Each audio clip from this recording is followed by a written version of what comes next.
Barley. This humble wee grain, well, for single malt lovers at least, is really where everything comes from, right? It's what makes whiskey, it's what makes malt whiskey specifically. And given that 90% plus, 95% plus of the content that goes out on the vPub, or most of our kind of whiskey output, whatever that may be, is based on malt whiskey, I think it's incredible that I'm 7 years in before I've actually tackled the topic of barley. But we're gonna cover it tonight for the first time ever. I'm looking forward to kicking back and sharing with you the promise of barley. I'll see you all in a second.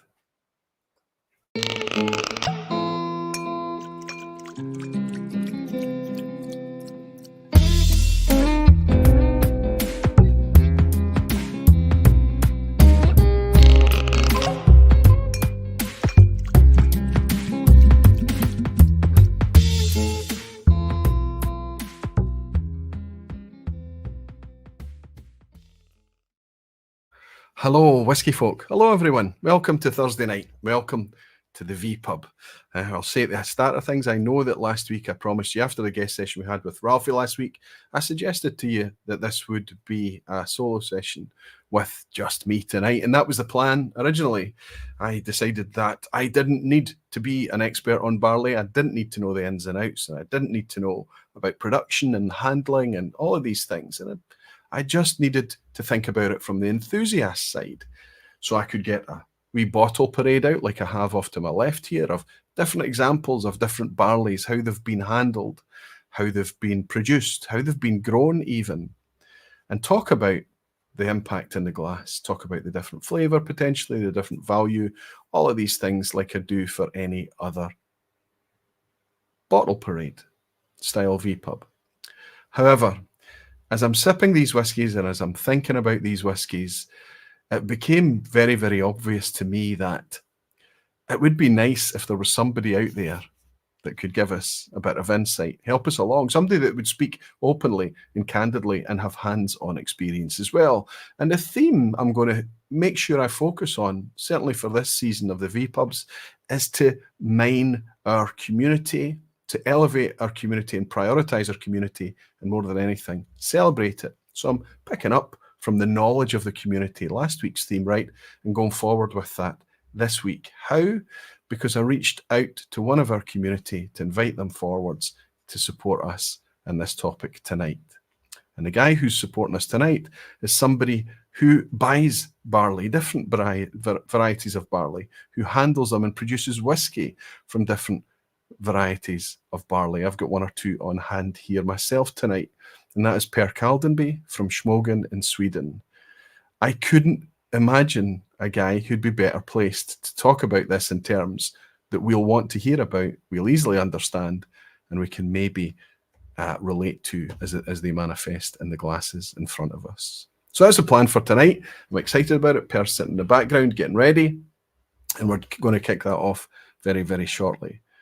But before we get into that, I'll apologise for being a wee bit late tonight. We were talking in the background, but I'll jump in to the lounge and welcome in some of you beautiful whiskey folk and dedicated barflies. Cheers, everyone, and welcome. I hope you're all doing very well.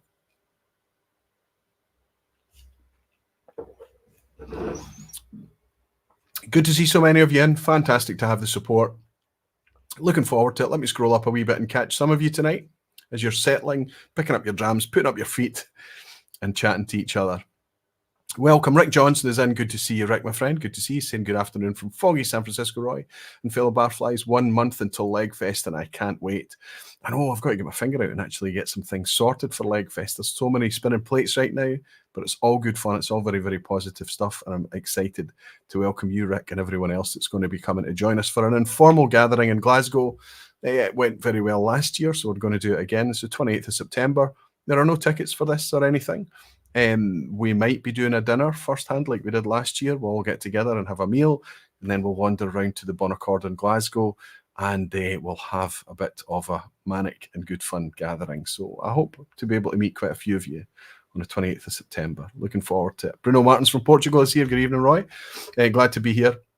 for a so interesting theme. Well, Bruno, I hope it's interesting for everyone. It's certainly been interesting for me. Every time I have a discussion with Per Caldenby, I learn lots of new stuff. The trick is to try and keep it in. Our fellow, another Swede, is joining us tonight, another Barfly, Jenny Carlson as well. Cannot wait to hear you pronounce. Okay, she's asking, she's forcing it now, so I'm going to have to say Ashgeim. Ashgeim? Ashgeim?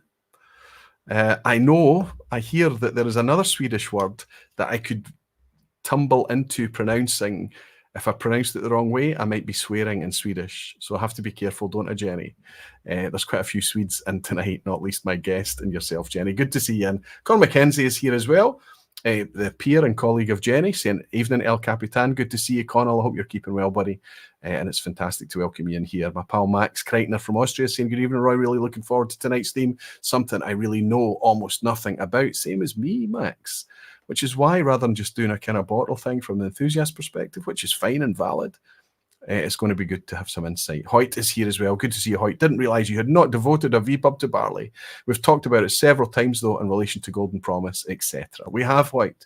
We've touched on it, let's say, softly, but we've not dedicated a session, and that's fully down to me. It's fully down to my comfort, or let's say lack of comfort with the topic. Harrow is here. Whiskey Weekend Dram saying, good evening, Akaviti. Good to see you, buddy. Hope you're well. And my pal from Norway, Rolf, is in saying, good evening, Roy. Good to have you, buddy. And Hell's Wood too. Of course, Helen, it wouldn't be a vPub without yourself and Andy. Wonderful to have you here. I hope you're both comfortable. And Gino is saying, evening, Roy. Always nice to see you behind the bar. Gino Kimo from Canada. Wonderful to have you in, buddy. I hope maybe we'll see your pal Graham in tonight as well. Going to drink a Ballandalach on my all-owned barley from the property Aquavitae. Fantastic. So that's single farm barley from Ballandalach. I wonder which variety it is. They may or may not share that if it's a local varietal. But I hope it's going down well. I'm really enjoying the stuff coming from Ballandalach. Really enjoying it, Harrow. I hope you are too. Jimmy Jazz is saying, good evening. Good to see you, Jimmy. Sorting out Jimmy's trip over to Glasgow in November today. Can't wait to see Jimmy and his pal John Bell and a few other Americans coming over for the festival this year. Really looking forward to it. 9th of November, Glasgow Whisky Festival. Martin Fielder is saying, afternoon, Roy, the Barflies from Texas. Not much barley here in Texas. We'll send it down to you, Martin, in liquid form. How does that sound? Good to have you, buddy. Gav O'Connor is saying, would love to attend one of these socials one year. Unfortunately, I'll be in Greece this year, and he's put in brackets there because, of course, that's a wonderful place to be if you're not able to make socials. Gav, I hope you enjoy it and you think about us and raise a wee glass while you're out there, and we'll see you on the next one. Sugar Kitty is here too. Good to see you, Sugar Kitty. I think it would be appropriate to get out the Kilchoman 100% Isla for today's dram. You know, when I start to think about the Sugar Kitty, I realise that, I've not really got that many whiskies to support this. I've got that variety, I've got that variety and things. But it's when you start thinking about it and you start thinking about the investment and can I use the word innovation? Let's say creativity that's going into the way that barley's being handled by small independents and by reasonably large-scale distillers, the likes of Ben Romack as well. You start to realise that there's quite a lot of stuff out there, especially the ones that are looking after the kind of local varieties like Bruichladdich, Kilchoman, Springbank, etc. So really, most of us have got something on hand that's got something very specific to do with a tweak to the barley. I hope that you enjoy it, buddy. I hope it goes down well. Whiskey Games Matthews here as well, saying, Roy, I saw dozens of casks of beer barley whiskey at Scapa Distillery that they were filled during lockdown. No release date there, as they are only just 4 years old. That's really exciting to hear. That's some nice insight there, because what we have is beer barley that is probably grown on Orkney. So it's not only a heritage grain for Scapa, which is a Pernod distillery, it's quite interesting, but it's also a local grain as well. No Rolex is in, saying, evening, Roy. Another week flown by so quickly. Wonderful to have you, No Rolex. And the weeks do go by very quickly. We're going to be sitting here at Christmas before we know it. Flying a flag for Sweden also. James McGoran's in, a grain of malt. Fantastic, buddy. I knew there'd be a few Swedes in tonight. Now I know what to pour. Ashgeim. We'll have the man who makes it pronounce it properly. Cheers, sir. Cheers to you as well, James. Great to have you in. And Gerben from the Netherlands is saying, good evening, everybody. Roy, thank you very much for your help with the Glasgow Whisky Festival tickets, Slancher. Listen, I can't promise anything to anybody, but people are coming to me and saying, Roy, I've got this spare ticket. Can you do something? I've got a spare ticket or two. Can you do something? And I've been able to connect up a couple, and that might be on the horizon. So if you find yourself with an appetite to come and join us in Glasgow on the 9th of November, but you're struggling to get a ticket, just send me a wee email or a message, or if you're a Patreon supporter especially, send me a wee direct message on Patreon. I can't make any promises, so please don't book anything. I'll confirm with you whether I've been able to find somebody with a spare ticket or not. What I would say, it's a wee bit tricky, and everyone with a spare ticket then I get a deluge, and it can be an admin difficult thing. So there's a website for the Glasgow Whisky Festival, and there's a lot of ticket exchanges go on there as well. So hopefully for some of you, it might not be too late. It sold out almost instantly this year, as it does every year now, and that's been the problem. Way back in May or something, right? Where's Roy from Norway is here too. Wonderful to have you, buddy. How are you, Roy? Great to welcome you in as well. At least two Norwegians in tonight, Rolfie and Roy. Fantastic to have you. And Greg in France as well, saying several French distilleries have jumped on picking Maris Otter permanently, but others are trying to revive forgotten varieties, and one is highlighting Golden Promise. These are things that you're going to find us chatting about tonight, Greg.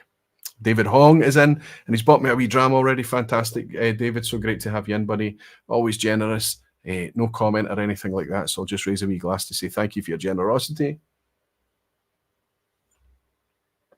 And Alistair Gray is celebrating being a member of the Barflies for 54 months, and he wants to celebrate Jura. Interestingly, there was an article that went out on Dramface talking about Fettercairn, which is a Whyte Mackay product, and talking about how refreshing it is to see a fully natural, honestly presented Fettercairn. Fantastic to see. And on the very same day from Whyte Mackay, the new Perspective 01 is a fully natural, stated as natural, 16-year-old, I think a 16-year-old Jura whiskey has been launched, not in the UK yet, I think it's in Europe first, €79. Let's suggest that on paper is very, very, very exciting. There's lots and lots of people out there just holding their hands to the sky and saying, Jura, natural Jura, official Jura straight from the distillery. Hallelujah. Let's see. I'm really looking forward to giving it a wee try, and if I come across it, I'll grab it.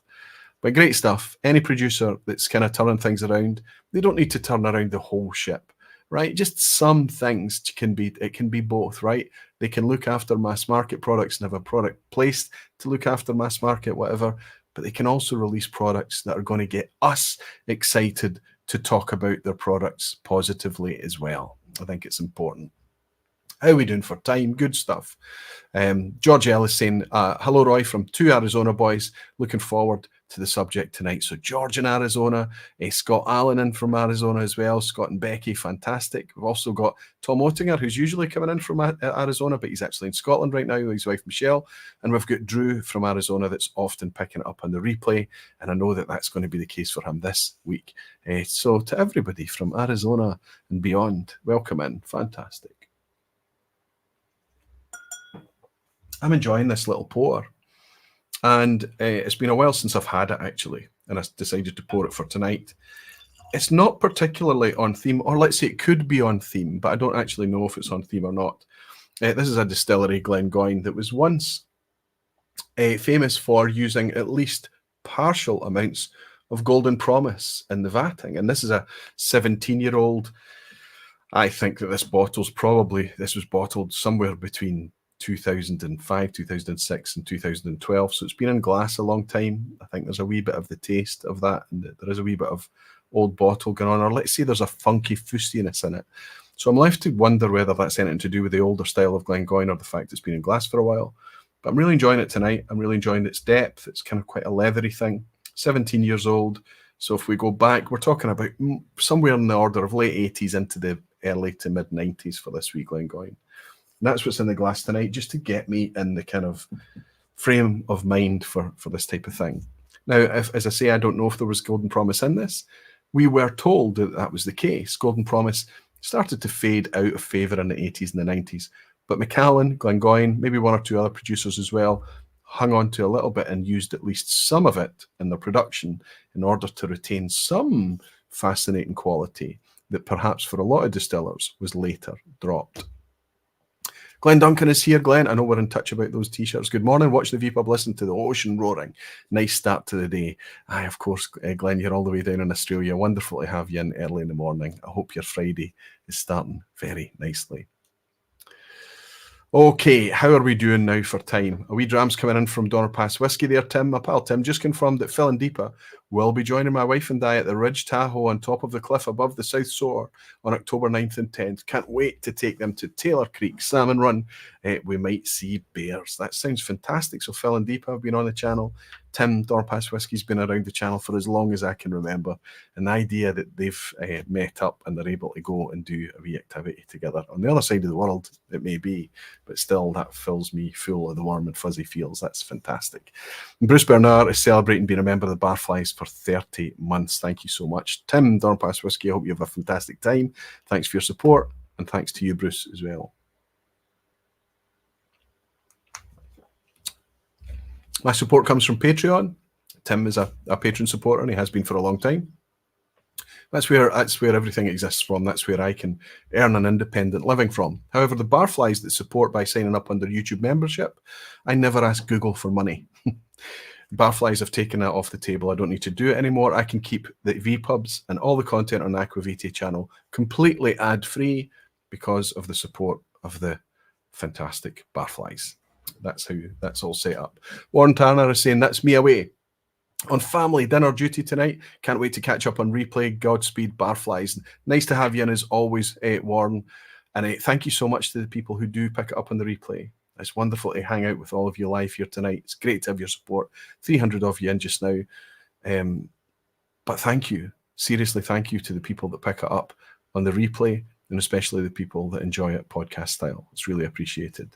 My pal Arran is in with a generous dram, just saying cheers. Thank you very much, Arran, for your recent support. And I think there's a good chance, that we'll be seeing you in Glasgow. Would that be right, Arran? Tell you what I'll do. I'm going to give a wee like, just so that I can remind myself that I've checked these wee generous drams as they come in. Remember, if you've got any questions, it's a good way to ask those questions as we have this discussion tonight. With the guest sessions, it's a wee bit harder for me to hang out with you and to interact with the chat, but I will be keeping an eye as I'm speaking to Per over here. I'll be keeping an eye on the chat and do my very, very best to keep it interactive. But as I say, next week will be a solo session, so I get to spend a wee bit more time with you guys. Fantastic. All right. It's finally come around that I want to tackle this topic of barley. It's amazing to me. One of my favorite lines when I speak to people about malt whiskey, specifically single malt whiskey, especially when they see the scale, the stupidity of my collection here, and they wonder what's going on. And then I explain to them that the ingredients in the bottles of every one is just barley. That's the ingredient. I know we say that there's a holy trifecta of ingredients, all of this nonsense, but truthfully, it's the barley. Of course, there's water there, and there's yeast that's added to activate things, but it all really comes from the barley. Of course, so much flavour comes from maturation. We can never forget that. But when I tell them, as they sip ridiculously different flavors, glass after glass after glass, and I remind them that the ingredients are identical in every single glass, and talk to them about that humble little grain of barley, that is where all the sugars are produced from. That's what we ferment, and that's what we go on to, that fermented liquid, the wash is what we go on to distill, and then we recondense it back into liquid again, and then mature it in an oak cask. That blows their minds. It's incredible, especially when I show them what barley is and maybe let them chew on a piece or something like that. It's just crazy that so much flavor can come from it. So it's also crazy, I think, that it's going on for 8 years. I don't know, 7 or 8 years now. I think we're coming up on 7 years, I think. 7 years in 2024. We're getting the maths right. That I've never dedicated one single vPub session to this humble little grain. So we tackle it tonight. And I'm delighted that I've got Per Caldenby from Smögen on hand to help us along. Not only is he somebody who's physically handling this stuff and making whiskey from it, but he's been a barfly. He's been a barfly for a long time. And it's fantastic to welcome him behind the bar. If he's in good shape, I'll get a wee thumbs up from Per. He's in good shape, and we'll welcome him in. Per Caldenby, welcome to the vPub, my friend. Good to have you. Thanks. Listen, I know that, well, I've just said you've been a barfly for a long time. I notice that you sometimes will chat and interact in the chat with other barflies, but often what will happen is after a vPub, I'll have brought up a topic and you're excited about the topic and you'll send me some little insights or information or details based on your experience. You're not alone in doing that. I hope that I've been very, very grateful to you when you have taken that step. It is fantastic to get that richness and that access and those insights in here. When I thought about this, we've talked about fermentation times in the past, you and I. We've talked about peating and the flavour that comes from peated grain and that kind of thing. I know a lot of the expressions that you make are heavily peated expressions. Yeah. We've talked about these topics. It was a bit of a, when I sent the message to you saying, how would you be comfortable? Exactly, 12 years, a 12-year-old Smögen, right? Yep. Would you be comfortable speaking about barley? I don't think there was 3 minutes passed between me sending you the message and me getting a response. I can't tell you right up front, regardless of how it goes tonight, how much that's appreciated and how much knowledge, how much experience, and how much resources we have in the community. Thank you. Thank you for stepping forward. You're welcome. I'm going to start out by just asking you what's in your glass, that 12-year-old, perhaps? No, it's actually presently Askeim. Askeim. Askeim, yes. Askeim? Ask, A-S-K, is Norse or Swedish or Norwegian for the ash tree. Okay. Incidentally, it's also the name for a box, but never mind. A small box. For a box, there's already another box, or there was a box distillery in Sweden. There was. Yeah. Okay, I'm going to do that. Can I tell a wee story about this? Can I share how I got a hold of this? Listen, it looks like we're holding up a product to sell it or something like that. But nobody can. Alas, no. Nobody can buy the thing. This is an 8-year-old Smögen product. It's got the name Askeim specifically because this is a different take on the distillate. It's unpeated, ex-bourbon maturation, but you see the magic statement down there: 100% golden promise malt. What happened here is I spoke loudly on the vPub. Correct me if I'm wrong. I spoke loudly on the vPub when I saw on Instagram or something that this had been launched. Somebody mentioned it in the chat. I said, I'm really excited to try it. Par got in touch to say, sorry, Roy, it's not going to make it outside of Sweden. It's not going to make it to the UK. It might end up in Europe or something, but sorry, you're unlikely to get it. And then through the Mule Network, namely Jenny Carlson, Per puts a bottle in Jenny's hands or gets it eventually to Jenny, and eventually Jenny gets it to me. I know it's a bottle exchange. I'm still deciding what the bottle's going to be that flows in the other direction, my friend, but I'm very, very grateful for this. I opened it when I got given it at the Fringe Festival. I know it's not appropriate for me to crack open my own whiskey at the festival, but a lot of people were curious because it was Golden Promise, and I shared it at the festival and it went down very, very well. So that's us. We've got the same thing in the glass. Cheers, my friend. Cheers. It won't show very well, but here's proof. Oh, is that a picture of me with the bottle? Yeah. Yeah, it's probably just as well that's overexposed and it won't see it because there probably was a few drams in at that point, I think. But no, I was in good shape. Yeah, it was a great day, a great festival. Cheers, my friend. Cheers. Oh, your spirits are always so dense, right? Yeah. I know this is unpeated, but it is. It's ridiculously dense. It's actually lightly peated, very lightly, about 8 ppm phenols. Okay. I'm not picking up much in the way of peat on it at all, which is normal for me. But cheers, 57.8. Cheers.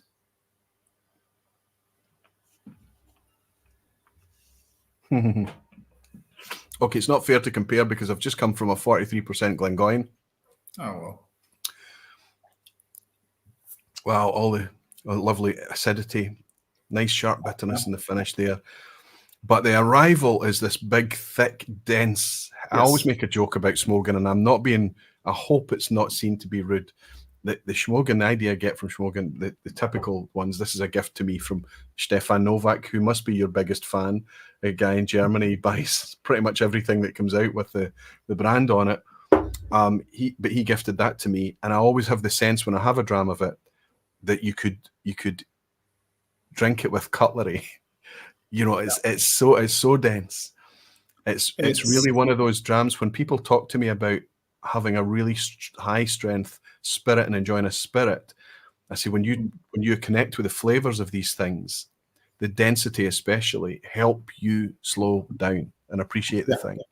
You can spend an entire movie on the sofa with a glass of Smögen, right? Yeah. It's just tiny sips. Amazing. I mean, it's quite intentional. I personally like intensely flavored whiskies. They don't have to be heavy. Smögen is quite heavy, but Askem is slightly lighter due to there not being as much peat. But I want that density and fullness of flavor. And along with that, an oiliness, because that gives, or rather it takes away much of the alcohol bite from it, which means that you can actually sip it more or less neat. Absolutely. There's ridiculous oiliness here. There's a little nuttiness on this one, Per. Oh, yeah. Plenty. Just really, really gorgeous, thick, gloopy, dare I say, just that sense of really thick, oily whiskey. Yeah. And how this has come about is a story in itself. Let's kick things off. Before I go into the barley topics, I've got some banners, some prompts that are going to just help us through the discussion tonight. How did Per Caldenby end up as a whiskey maker? Because you are not a distiller. I am now. But I only know the loose parameters of this story. I think we should just a wee executive summary to let everyone know just how this has come about. Yeah. It's quite a story. By profession, I studied law, went through the courts, district and appellate court here in Sweden, and then shifted over from a career as a judge to becoming a lawyer instead in 1999, and spent 10 years at a law firm here in Gothenburg, where I live. And by 2005, I got it into my head. I should also mention that in 1993, while I was studying, I and a few friends of mine started a whiskey club. And at that time, there were exactly five different malt whiskies. One of them was actually a vatted malt, available at the retail monopoly here in Sweden. So we quite quickly closed down those five. Yeah. And then it soon exploded to become far more, brands available. Yeah. And those were the good days when you could actually buy a Springbank 12-year-old cask strength or Springbank 21-year-old for about, nothing. Yeah. £50 or something like that, the equivalent. Obviously, we should have bought pallets of it, but we didn't. Hindsight. We drank it all. But anyway, by 2005, I got it into my head that I should pen a small sort of memo for friends, basically, about whiskey. And that turned out to be this book instead. This is the second release, so I actually don't have the first release. I didn't know this. Only in Swedish? This one is in English. Wow. So the first edition came out in 2005, and this second edition in 2007. I know it's been used and appreciated by Glengoyne and Glenfarclas and Ben Nevis. And Glengoyne even stuck it into the hands of their summer guides and told them, read this and you'll know everything about whiskey, which is flattering. Yeah. And about the time of the second edition in 2007, 2008, I was frankly getting a bit fed up with the place I was working at. So in 2009, I simply quit the job, put everything on the desk, shut down the mobile phone, and took a plane over to Scotland and toured around for 2 weeks.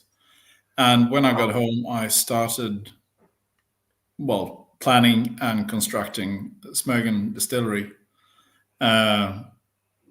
from basically literally a green field. And a year later, in August of 2010, I kicked it off. And everything has been very much made according to the KISS principle: keep it simple, stupid. And keep it as cheap as possible as well. Yep. So spending only at that point about less than £500,000, I actually got it running. The stills and condensers and the spirit safe came from Forsyths. Everything else was just sourced as scrap, basically, and put together. Fantastic. But I didn't leave my day job, because that's a very wise thing to keep, because you're not going to have an income for a number of years. Sure. So I still was and still am actually acting as a barrister, as the English would call it, or advocate in Scotland, I suppose. And that's how I sort of kept myself and the family going for 6 years before there was any return on the investment of time and money. And you're still, the day job is still that today. So how did you? Well, I'd say, a normal work week is, 1.5 times that is spent with the distillery, and not as much a day a week or something for the legal. Okay. Yeah. So have you been able to gradually wean yourself away from over the years? Fantastic. So I've basically got a handful of very good, very long-term clients that just don't want to get rid of me for some reason. I suppose that's a good thing. I think you've got a lot of whiskey fans that don't want rid of you either, Per. So good. When you managed to get that sub £500,000 worth of kit up together and actually running, what year was that? Give us a 2010. So 2010. The first mash in was on the 4th of August 2010, and the first cask was filled on the 20th of August. Wow! So I've actually got all of one cask, which is now 14 years old. That's cask number 1. Incredible! I was just about to say that it's just turned 14 years old. Last week. But I only filled, I think it was 28 casks in 2010. Literally, we didn't have much money, nor did I have much time, because I had to work for the subsistence as well. But there are 6 casks left from 2010. Cask number 1, and then 5 bourbon barrels as well. Fantastic. Yeah. So at this point, we're talking about hobby turned writing about it, turned, okay, let's just do it, and just, so it's really one of those fantastic, I know that it's quite a trope when we talk about passion projects and things, but when you hear a story like that, there is no other way to describe it. You've just followed what's a clear passion. So what we're sipping in a glass right now is a Swedish whiskey, the product of that, but the inspiration came from Scotch whiskey, I would guess. Malt. So you've ended up in this position now. So that's us now 14 years that you've been distilling and making whiskey.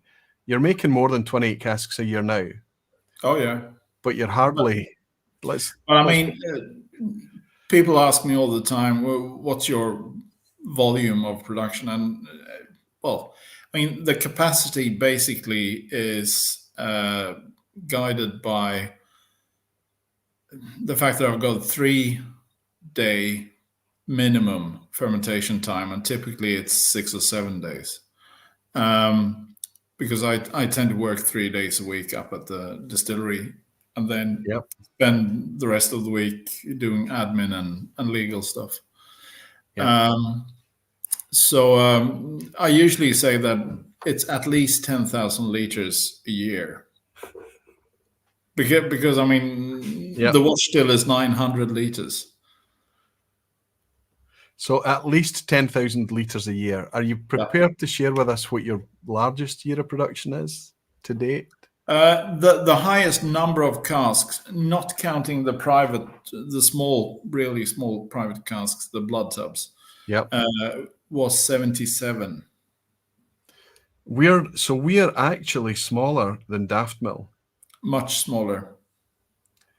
It's tiny. So when we yeah. talk about the Smögen that I've had in my hands, and the Ash game, both of those are in 50cl bottles for a very good reason. Yeah. It's absolutely tiny. Yeah. Tiny production.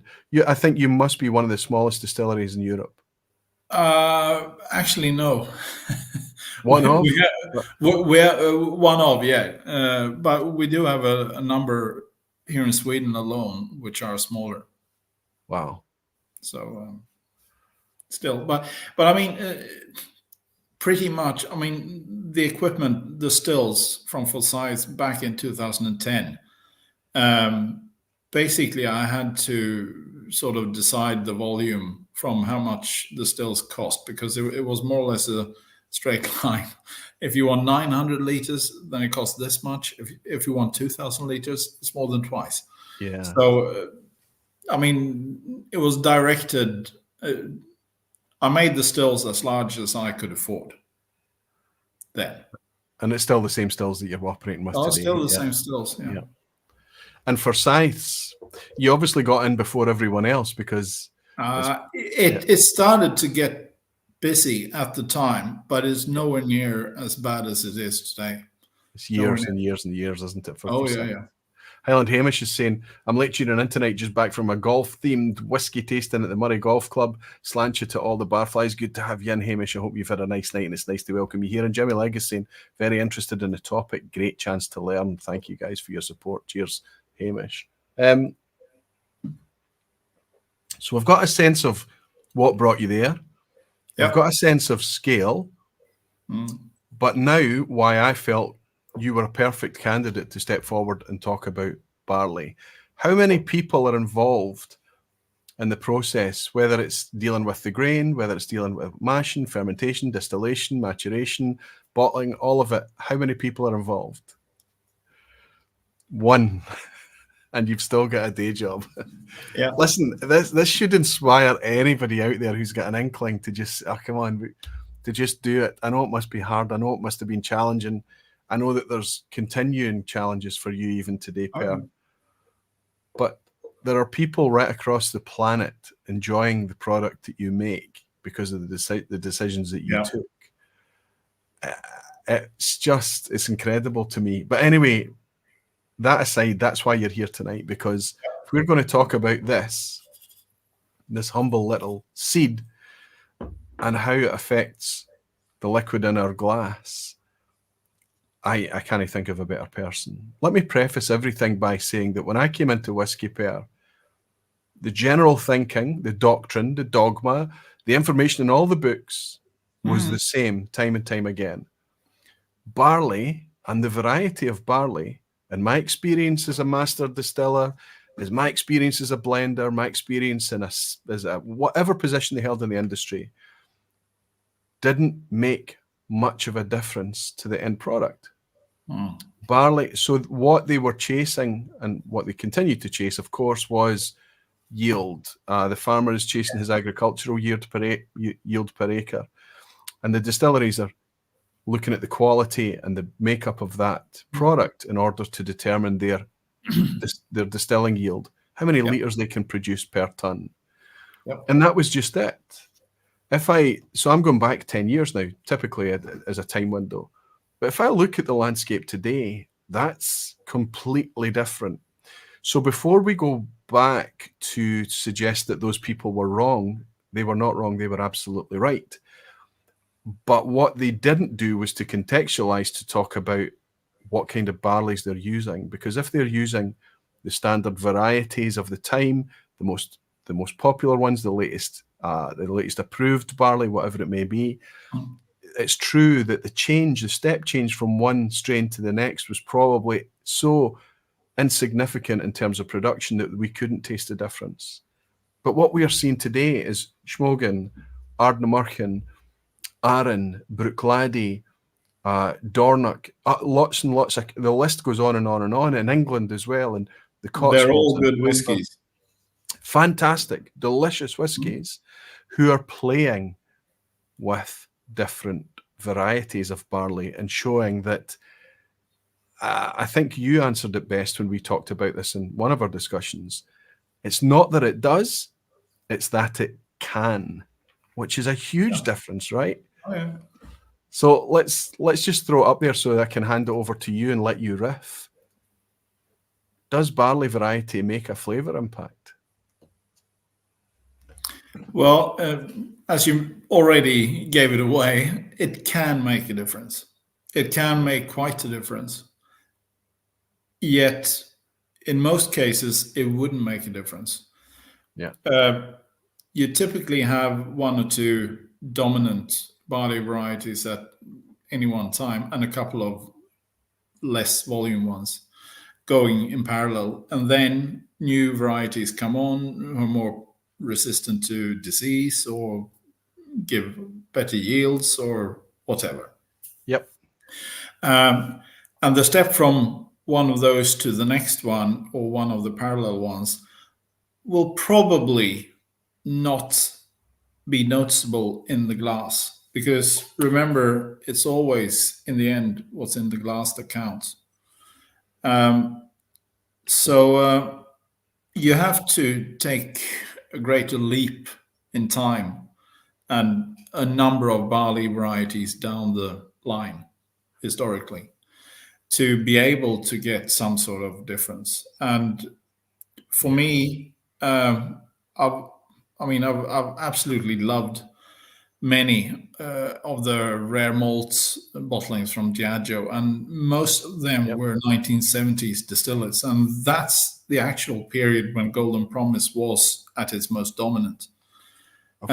So although we don't know for sure, because Diageo,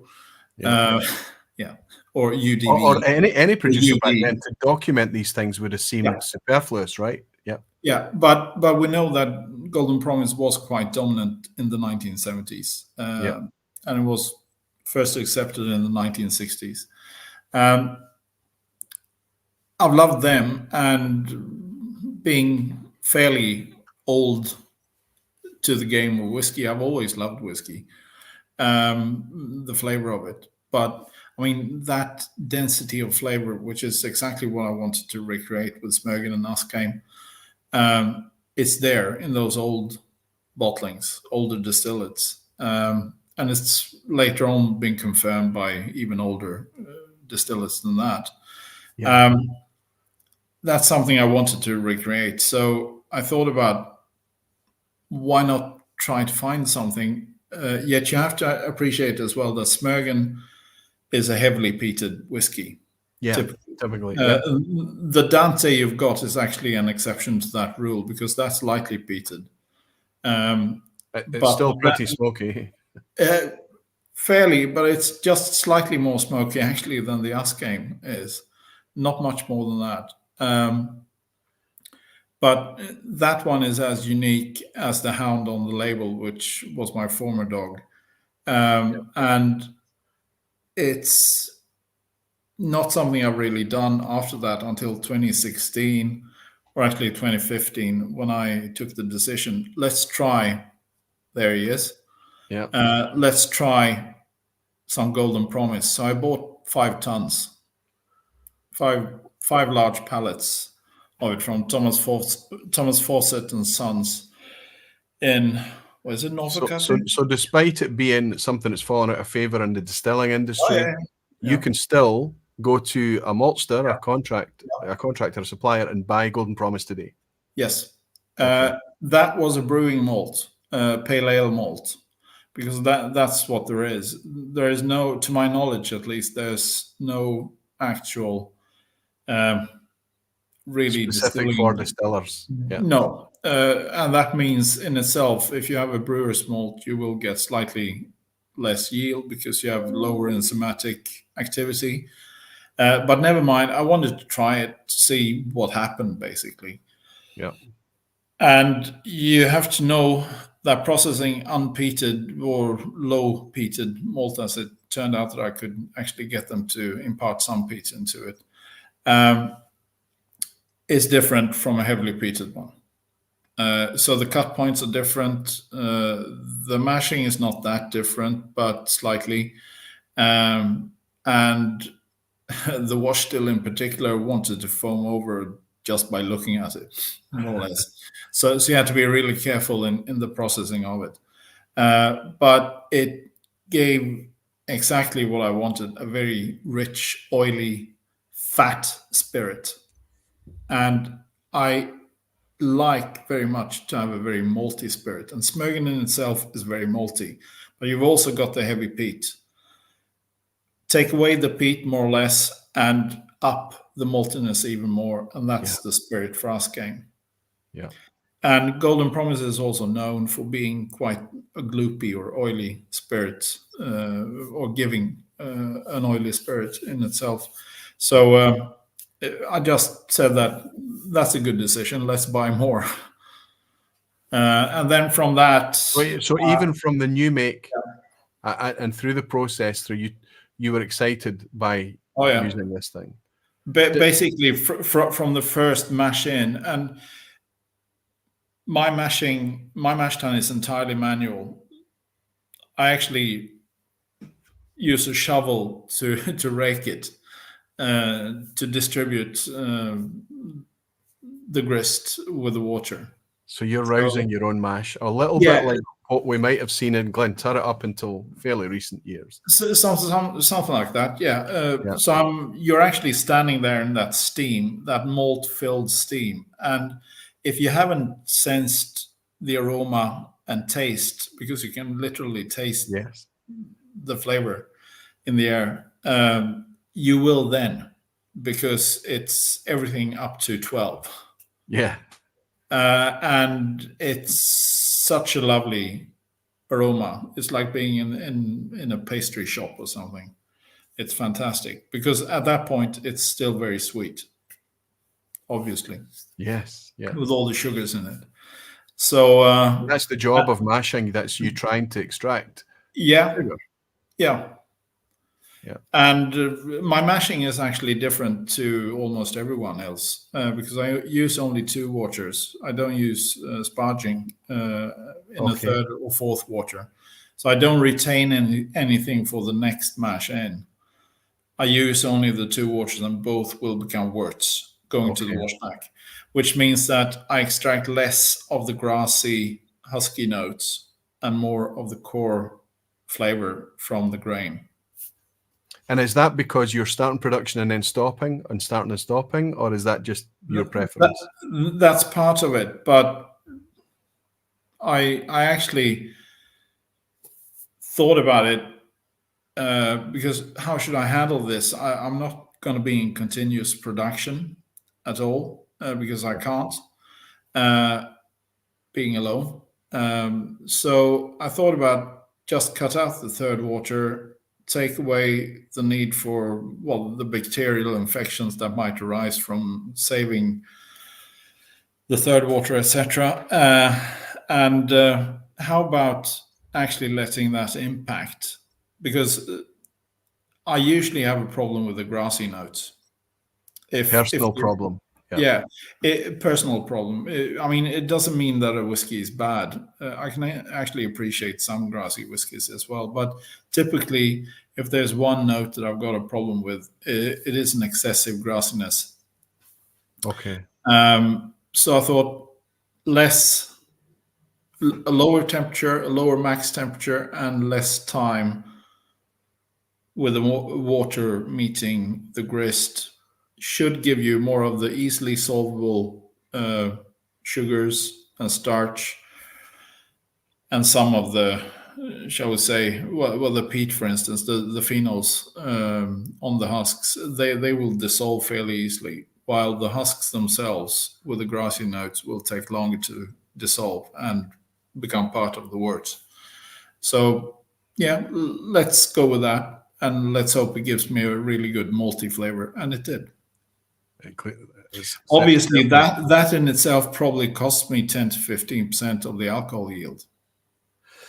You know, I've got a little banner that's going to pop up a little bit later, and I think if you don't mind, I'd like to dwell on the topic of yield when we get to that, not just when we talk about your personal preferences and how you're changing things at your side, but the way that these different grains affect farming, the cost of the product, the efficiency of the product, and all of these things. But so you've made something to fit not only your preferences and schedule to work, but your preferences in terms of what you want to harvest throughout the process and the product. What barley are you typically using per? I know that I'm sipping Golden Promise here. What's in Dante? What barley? Dante would be a mix of 1/9 of heavily peated optic and 8/9 of unpeated optic. So optic. So I basically started off with optic, which was sort of tailing off as the dominant variety back then. Yeah, if I look at the label here, the fill date on this one was 2011, bottled 2021. Stefan Novak, my pal Stefan, thank you so much for this bottle. I never knew it'd come in so handy tonight. But what if we go back to 2011? Yeah, optic's probably at its peak, right, in terms of scale. Something like that. Not entirely sure, but three or 4 years later, you couldn't get hold of it. Okay. So, and what did it make way for? Chariot or Laureate or? Concerto in my case. Okay. And after that, Laureate, which is still what I'm getting for the heavily peated stuff. So we're speaking about, depending on how you look at it, these things are changing quite fast, or they're actually quite slow. But for quite a number of years, optic was the premium. Most of the malt whiskey, I don't know if I'm making this statement. I think it's true to say the majority of the malt whiskey, certainly more than half of the malt whiskey that's going to be on any of our shelves, with a teenage year statement on it, or maybe a bit beyond, chances are it's optic. Would that be true to say? Probably. That's probably a majority of what we're sipping right now. Yeah. And then you say, from your perspective, the suppliers you used, you move into Concerto, and then you move into Laureate. And right now, what your standard production would be Laureate, right? Yes. Okay. So when we talk about you standing in that steam there and your first ever 5 pallets of Golden Promise, are you then, and we're going to get onto yield, I know it's a big factor in it all. Yeah. Are you then in a position where you say, I need to change, I'm going to start mixing it all up, I'm going to start using other barley varieties, or is it a much more considered thing? No, the backbone of the production is going to be Laureate. I mean, the feeling mashing in literally the first time was just wow. That big of a difference. Wonder how this is going to turn out. And about 2 weeks later, when things had stabilized, the spirit was just very, very good. So even when it's crystal clear, you can tell. It was just bursting with malty flavors. And that oiliness, you could almost chew it. I know. And no bite, even at 70+%. Straight off the still. I know we're both fans of these guys, right? Oh, yeah. Good. I've got 2 here. And I didn't intend to buy 2, but after buying the first one and getting through it so quickly, I don't know if you can see the level. There's halfway down this bottle already. And it's a single cask. It's not going to be around forever. This is the George Hotel, which is Golden Promise barley. But a Whiskey Exchange one came out as well, which I haven't touched or tried. But my local independent specialist here, Good Spirits Company, put out their own Golden Promise, which is probably the most cask forward of these 2. But Per, when you talk to me about flavor and things like that, I have to just listen and believe you, because that's wonderful to hear that firsthand, whether you're mashing, whether you're fermenting, or whether it's that clear spirit, you can detect immediately there's a clear impact on flavor. Because what I have here is a delicious Ardnamurchan, and I've got loads of delicious Ardnamurchans on the shelf. I love the stuff.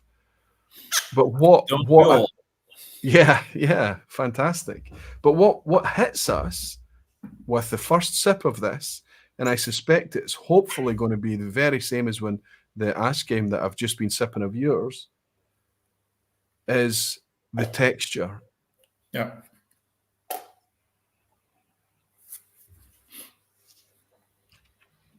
A lot of people use the descriptor fat. I get it completely. Yeah, it's oily, and at the same time, in my case, and in my great inspiration for this going forward, and I can reveal it later on, but there's sort of a workshop, slightly dirty but still attractive note to it, very old school. I think that's absolutely spot on. A lot of the time, if we're sipping older whiskies, certainly the ones that people chase and the specialist ones, maybe a bit like your example of the Diageo rare malts. Yeah. One of the qualities in the malt, and it's difficult to tie down what the source for it is or where it's come from, but one of the qualities is an oiliness. Yeah. It's very often the texture and it's because the texture just hangs around for so long, and it makes the finish so much longer. Yeah. You know, it just clings to your palate, to your teeth, and it's just it's an amazing thing to. And it also, in my view at least, tends to give you a more gradual development of the flavor. It doesn't go like that. It's more like a wave. And that's the oiliness that's almost acting as a, I don't want to say an emulsifier because that sounds negative, but it's just kind of holding everything, and it's making it a soft rather than much more kind of jagged and spike. I get it completely. That makes perfect sense to me. So what we're sipping here in the Ardnamurchan is the exact same as your product, the Ash game, the 8-year-old. And it's just, you know, say what you like about flavor and things like that. This is from an Oloroso cask. There's lots of Oloroso flavors and things in this as well. Yeah. But the way that these flavors are delivered, I feel that there's a marked difference.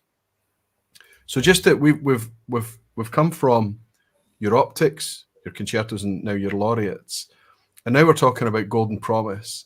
Let's spend a second just making a wee bit of a distinction here. If the majority of distillers are using laureates right now, or maybe a very close relative of laureate, what would we consider specialist varieties? Golden Promise has got to be considered. Is it specialist? Is it heritage? I would argue it is, yes. I mean, it was developed or bred in the 1960s. So 60 years ago. Yeah, 60 years ago. I mean, that's over half a century, like myself. So that has to be counting as heritage. Well, me too, but one of us is wearing it a wee bit better than the other. But yeah, I mean, 60 years, I mean, we're heritage, right? So I would say that 60 years ago, and plus the fact it's not been in common use in distilling for 30 years? Yeah. I'd say it went out of fashion in the early 1980s at the latest. Oh, wow. Okay. And that's when we got the big sort of sky just running across the industry.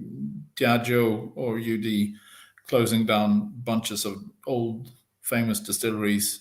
Yeah. Port Ellen, Bere, Rosebank 10 years later, etc. All three now restarted, by the way. Yeah. And I mean, more in the 1980s, if you wanted to produce anything, despite the whiskey lock in the warehouses, it had to be cheap. It had to be cheaper. Yeah. And that means if you have a barley which gives you a better crop yield and then a better as a malted grain, a better yield in the distillery, you'd use that. That's interesting. Because at the time, let's not forget that at the time, malts were just a teeny weeny little percentage, and the rest was going to blends. Single digit price- percentages drunk as malt back Price then. Yeah, was king.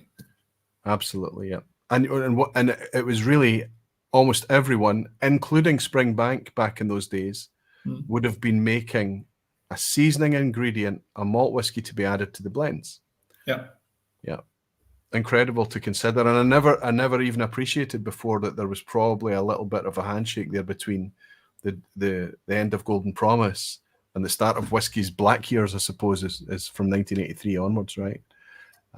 The closures and things. That's interesting too. And the ones that did survive have to be operating as cheaply as they can possibly operate. It's not a design. It's not what was desired. It was what was necessary. Financially, probably necessary at the time. Yeah. Because look back at United Distillers, Diageo, again. Which distilleries did they close? Yeah, the most inefficient. Yeah, the oldest ones. Yeah.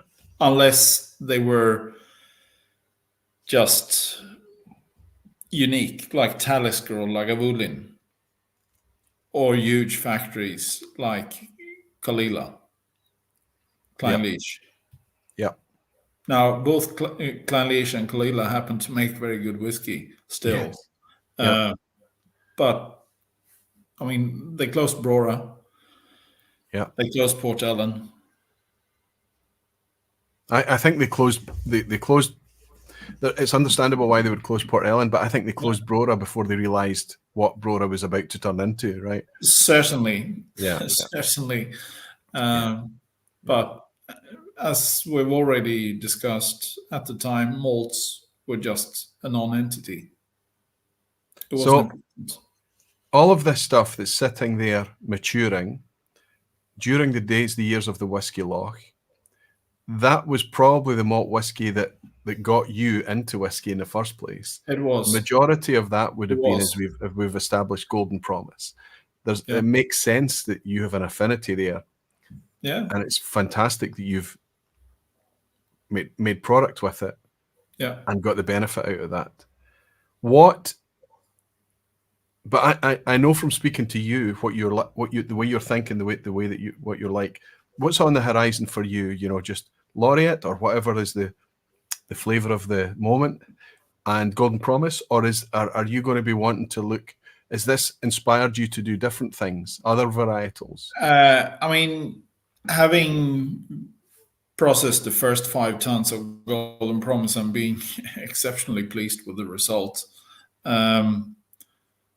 Although at that point I couldn't know exactly what it would turn out like and when it would be ready. But I did commission 16 downsized first fill bourbon quarter casks to fill most of that Golden Promise into.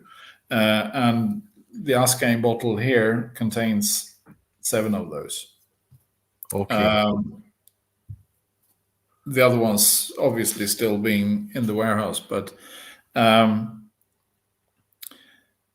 was hoping for something like 7-8 years. And 8 years being a very classical age statement for malt whiskey back in the days. It certainly did deliver what I wanted, but I thought that if it doesn't work, it doesn't matter. It'll probably be good spirit anyway, and I can blend it into Smögen or something and hide it under all the peat. But I want to try something else as well. So what I did was I contacted Crisp Maltings, and they at the time had Maris Otter, which is from the time before Golden Promise. And Maris Otter is a bit unusual because it's actually an autumn barley. Typically, you have spring sown barley for distilling. But Yeah, just Maris for everybody that's tuning in, I mean, for the Scotch malt whiskey industry, whatever whiskey you've got in your glass right now, there is a 99% chance that it's a spring barley that you're drinking. Something like that, yeah. Yeah, yeah. Anyway, I bought a couple more pallets, 10 tons of Maris Otter. And You're going further back in time. If Maris Otter came before Golden Promise, right? Yes, I mean, that's a 1950s strain or variety. Yeah. And I distilled it and was damn pleased with it. And here's a sample from a cask which is 3 days short of 8 years old. But this is from a full-sized bourbon barrel, so it's a 200-liter cask. Not quite ready, but the fruitiness you get from this is just amazing. Okay, so now I've got FOMO. Now I've got FOMO.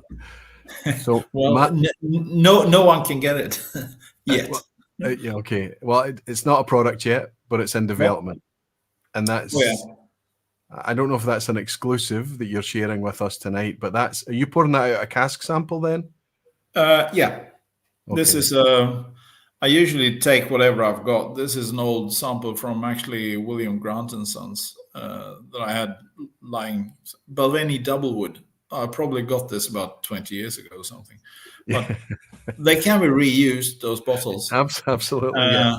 So I take what's at hand and then fill them with samples. So it's the fruitiness is still a bit tart, the fruitiness, but it's going to develop because I've put some of this into blood tub sized casks as well, and they've matured further on. And I know that you will get tropical fruits like nothing else from this. Wow. And who doesn't love fruit? Yeah, especially when you get that nice acidity and sharpness and tart fruits along with that sweet, rich tropical thing in it. Yeah, it's just sublime. Absolutely, I'm a wee bit. I'll need to come over to Sweden and see if I can steal some of that, or we can wait for it. Is that sample you've got from you said a barrel, that one? Yeah. Okay, so not quite there yet. No, I mean it might even take just another year. 9, 10. They might be ready. I know typically that Smögen, which obviously has been made since 2010, takes a huge step somewhere between 10 and 12 when they're in barrels. It just goes up to another level. So, but it might be that this one is slightly quicker or slower. I don't know yet. And it's a great thing when you're not an autocracy. You're doing your own thing and pleasing yourself, so you can just kind of follow your own whim on it, which is quite fascinating.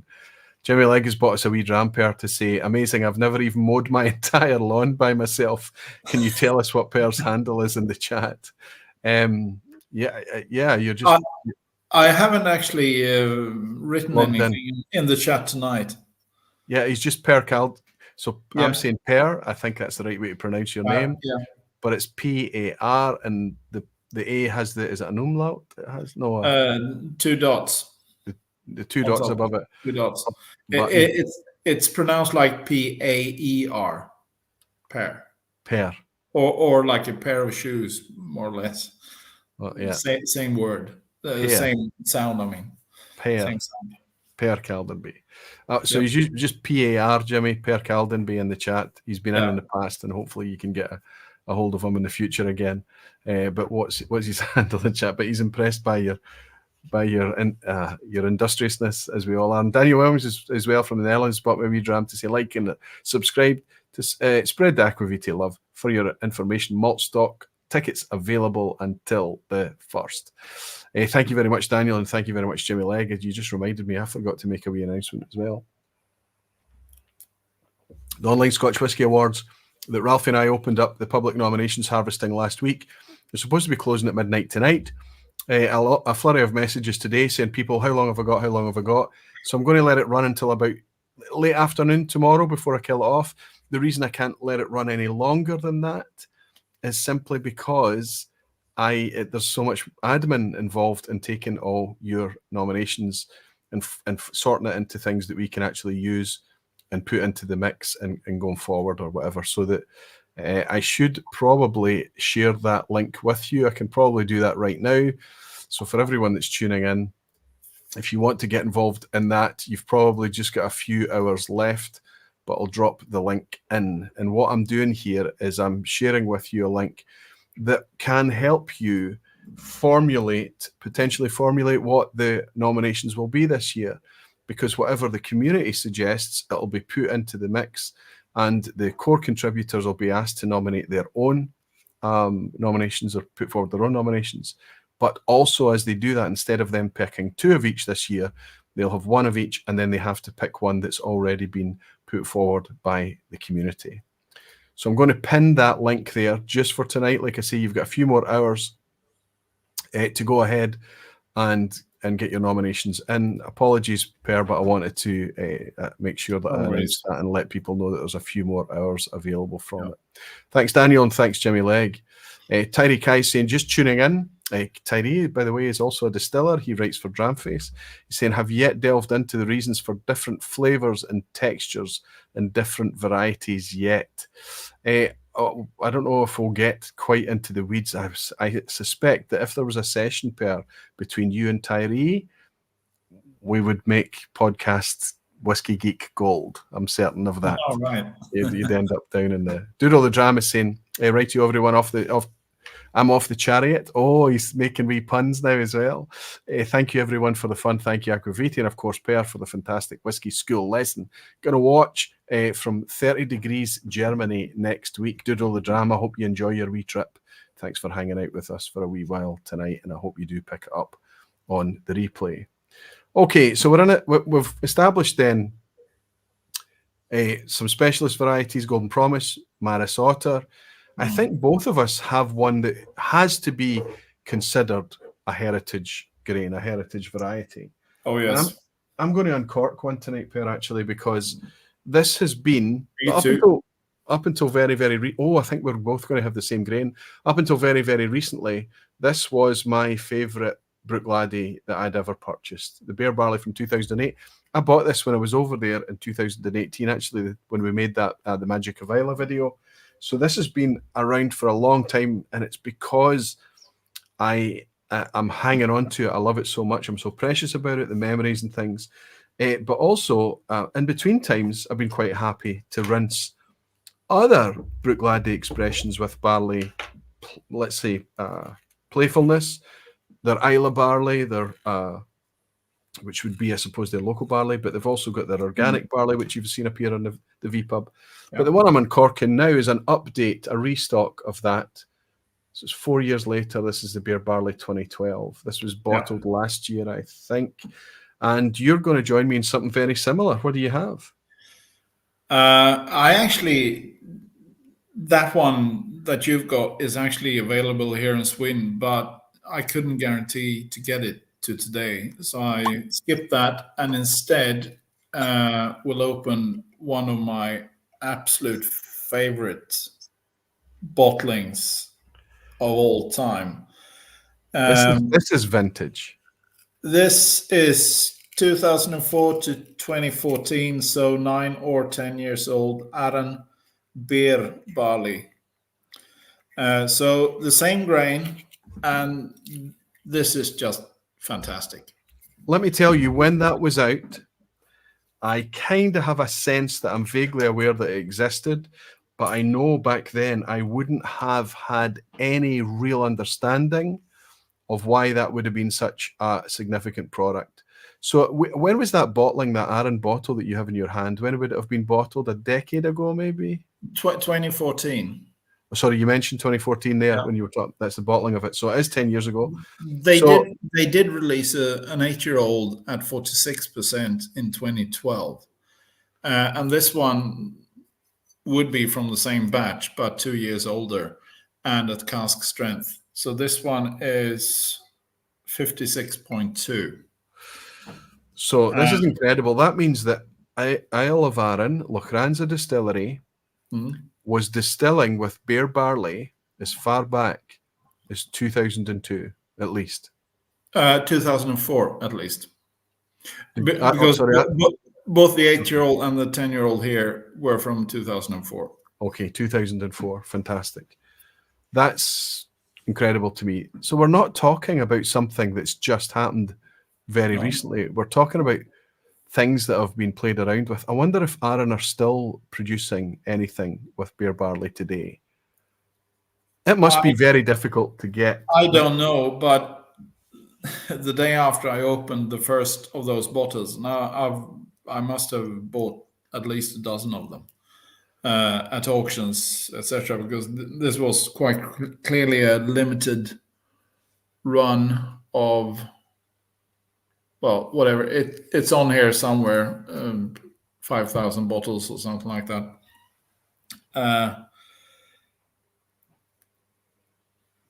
I tried to buy a cask from them. They wouldn't sell it.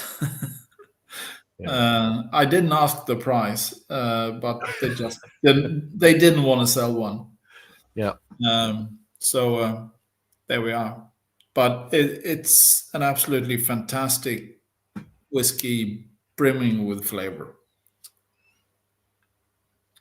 and the texture is This is interesting to me. We've talked about texture. We've talked about how the texture can affect the delivery of the flavour.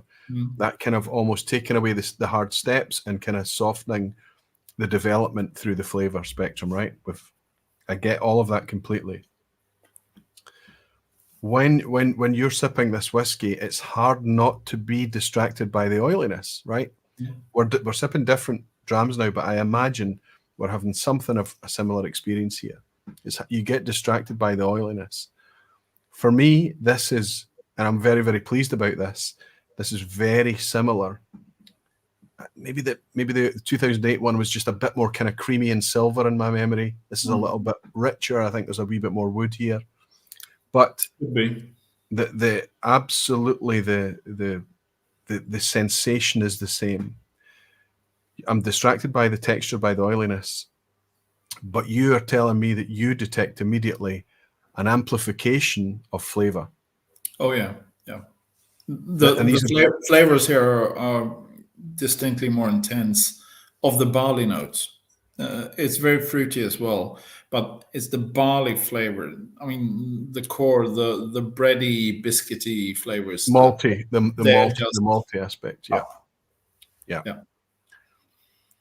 There is a magical, it's second or third sip now, magical creamy sensation, thick whiskey.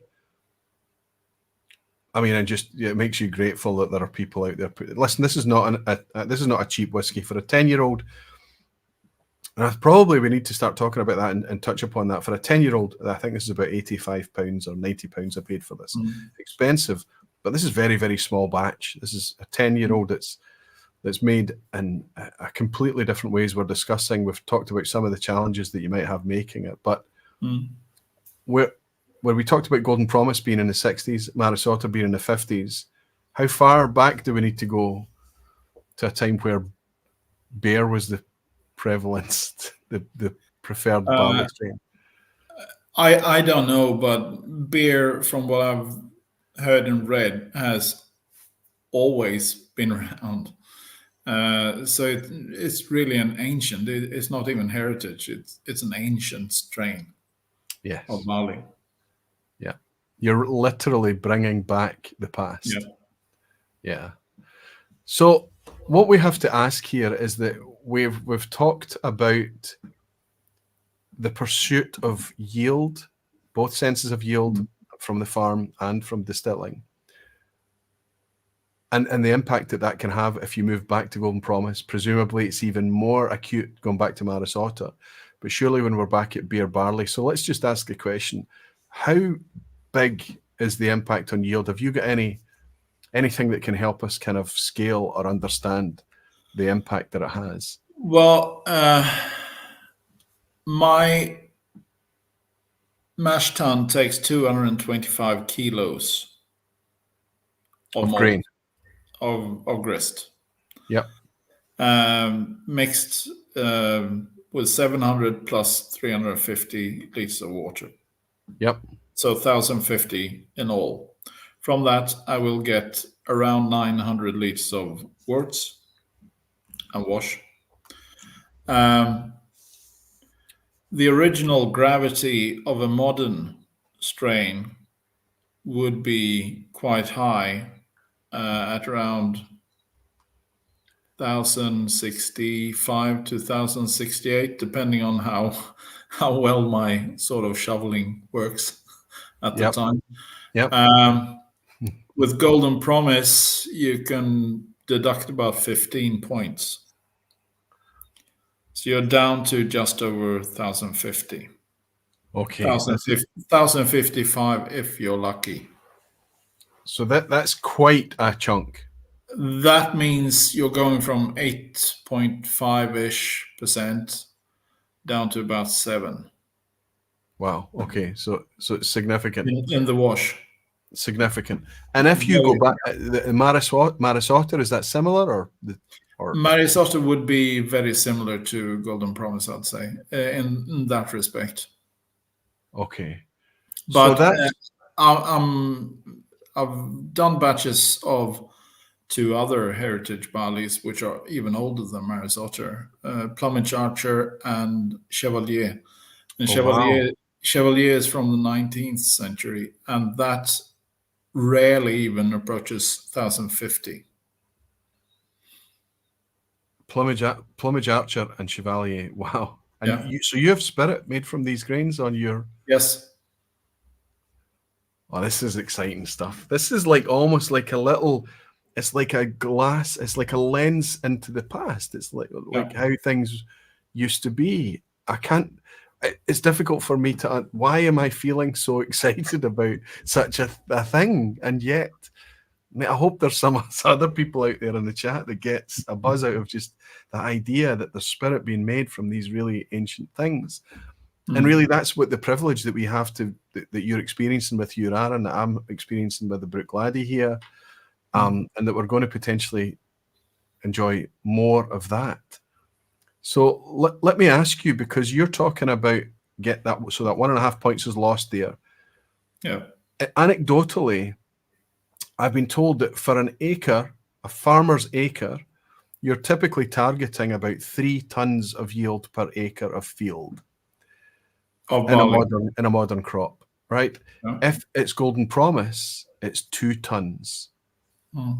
So before it even gets to you and you suffer the losses and yield that you're having in production, you're probably paying at least a 50% premium on the grain just to source it, simply because of the lack of efficiency the farmer has seen at the agricultural site. More than that, actually. Yeah.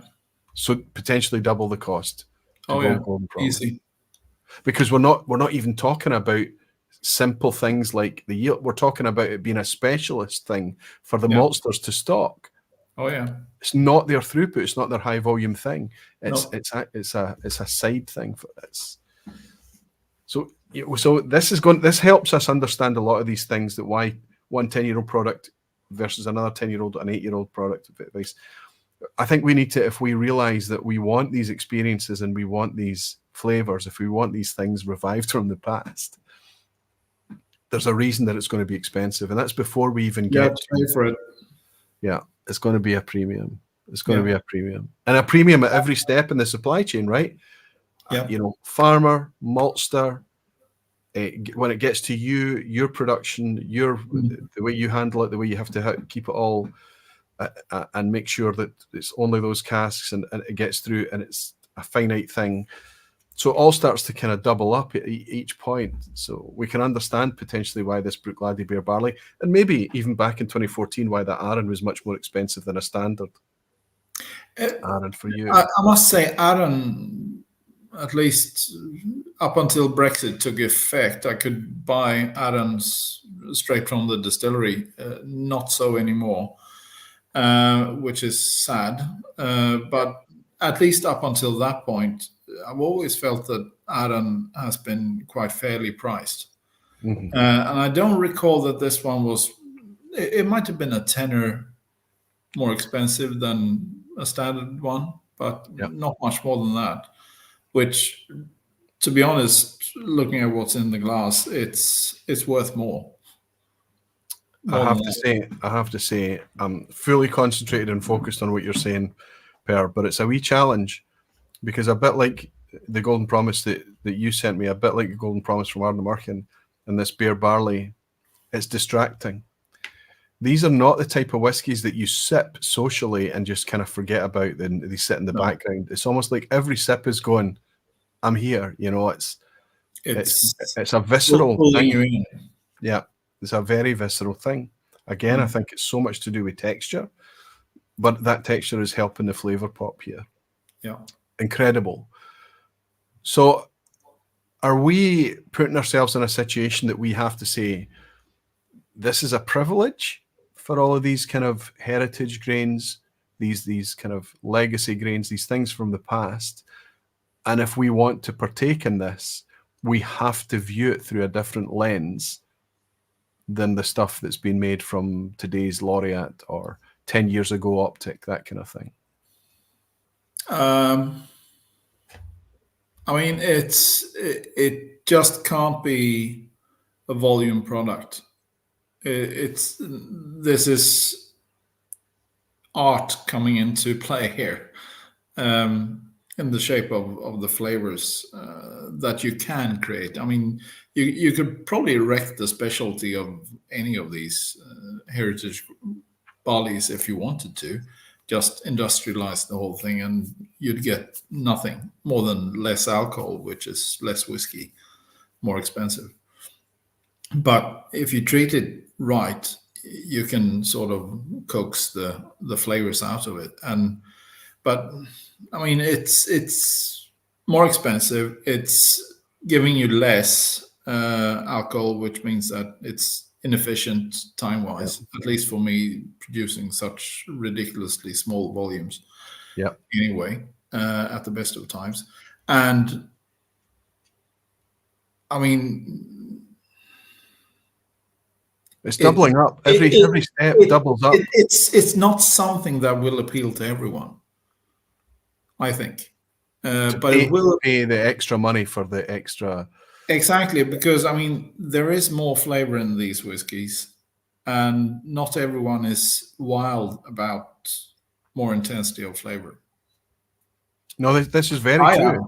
And you are very true. And I have to say that I am absolute. But what I love more than anything is the contrast, and everything is a mood. You know, sometimes you're not in a mind for something that's really dense and intense and is going to distract you from the conversation or whatever you're doing. Sometimes you need something light and elegant, and sometimes the way you're feeling, and you need something lighter. Yeah.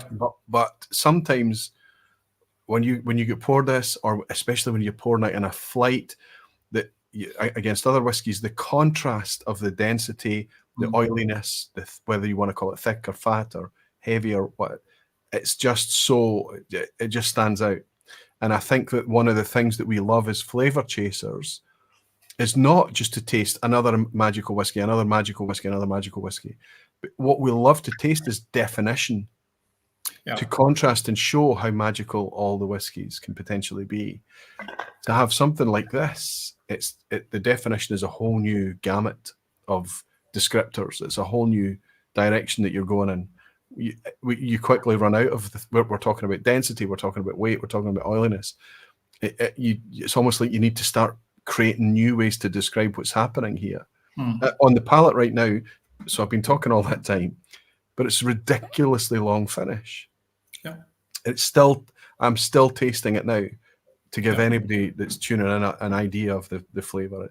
I'm tasting kind of a Maltesers or a Horlicks note, which I don't know if you, but both of those things are malt-based products. So it's that grain, it's that kind of creamy, baked goods cereal type grain note that's still lingering and hanging about in the finish.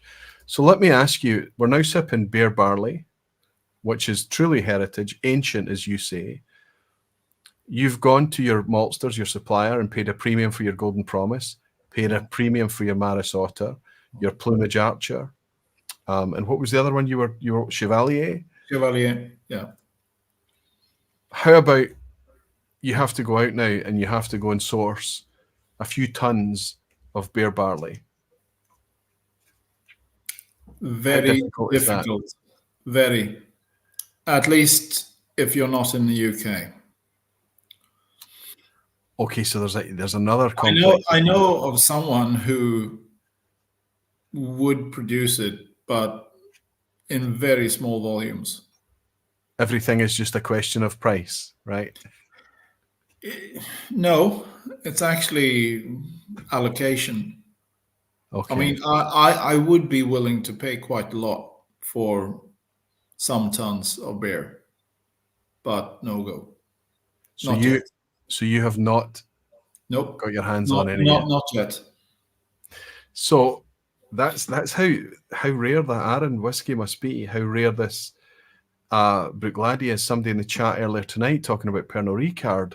And that's very exciting to me. Scapa, one of those kind of enigma distilleries, being able to produce liquid from their local Bere barley produced on Orkney, because I suspect this Bere barley, I haven't even checked. And no, it says there's a big map of Orkney here. So this is Orkney Bere barley as well. I think they tried it on Islay and found it very, very difficult on Islay. So this is fascinating stuff. I suspect then there is a clear appetite for a Smögen, Ashgame, or something different made from Bere barley in the future. Oh, I would certainly want to try it. It would probably be a frustrating and expensive experience, but I mean, I would want to have spirit from it just to see what happens. There are a lot. But perhaps I should also explain. I don't recall if I did that before, but Smögen is the name of the distillery, and well, what I started with, and that's heavily peated, more or less, save for the Dante bottling. Yeah. And Ashgame is to be focused solely on non or very lightly peated malt from heritage barley. Yeah. So even heavier on the malty flavors and not smoky or very little smoke. So there's a distinct difference. It's like between Long Row and Springbank, if you will. Understood. And if you bottled the Maris Otter projects that you've been working on, potentially it would be Ashgame? It would be. It would be. Okay, that's going to be fascinating to see. And you're right, Golden Promise. Rather, it will be, because it is quite clearly fantastic. It's just not quite there yet.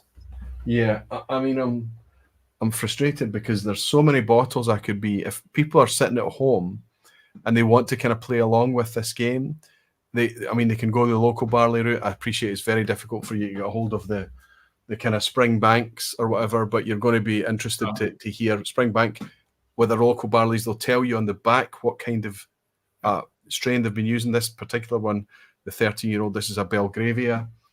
So you've got other local barleys available from other producers as well. You know, it's not just, I know it's hard to get a hold of some of these things, but if you want to play, here's an interesting one I'm absolutely loving. This is going to be one of my favorite Benriacs ever.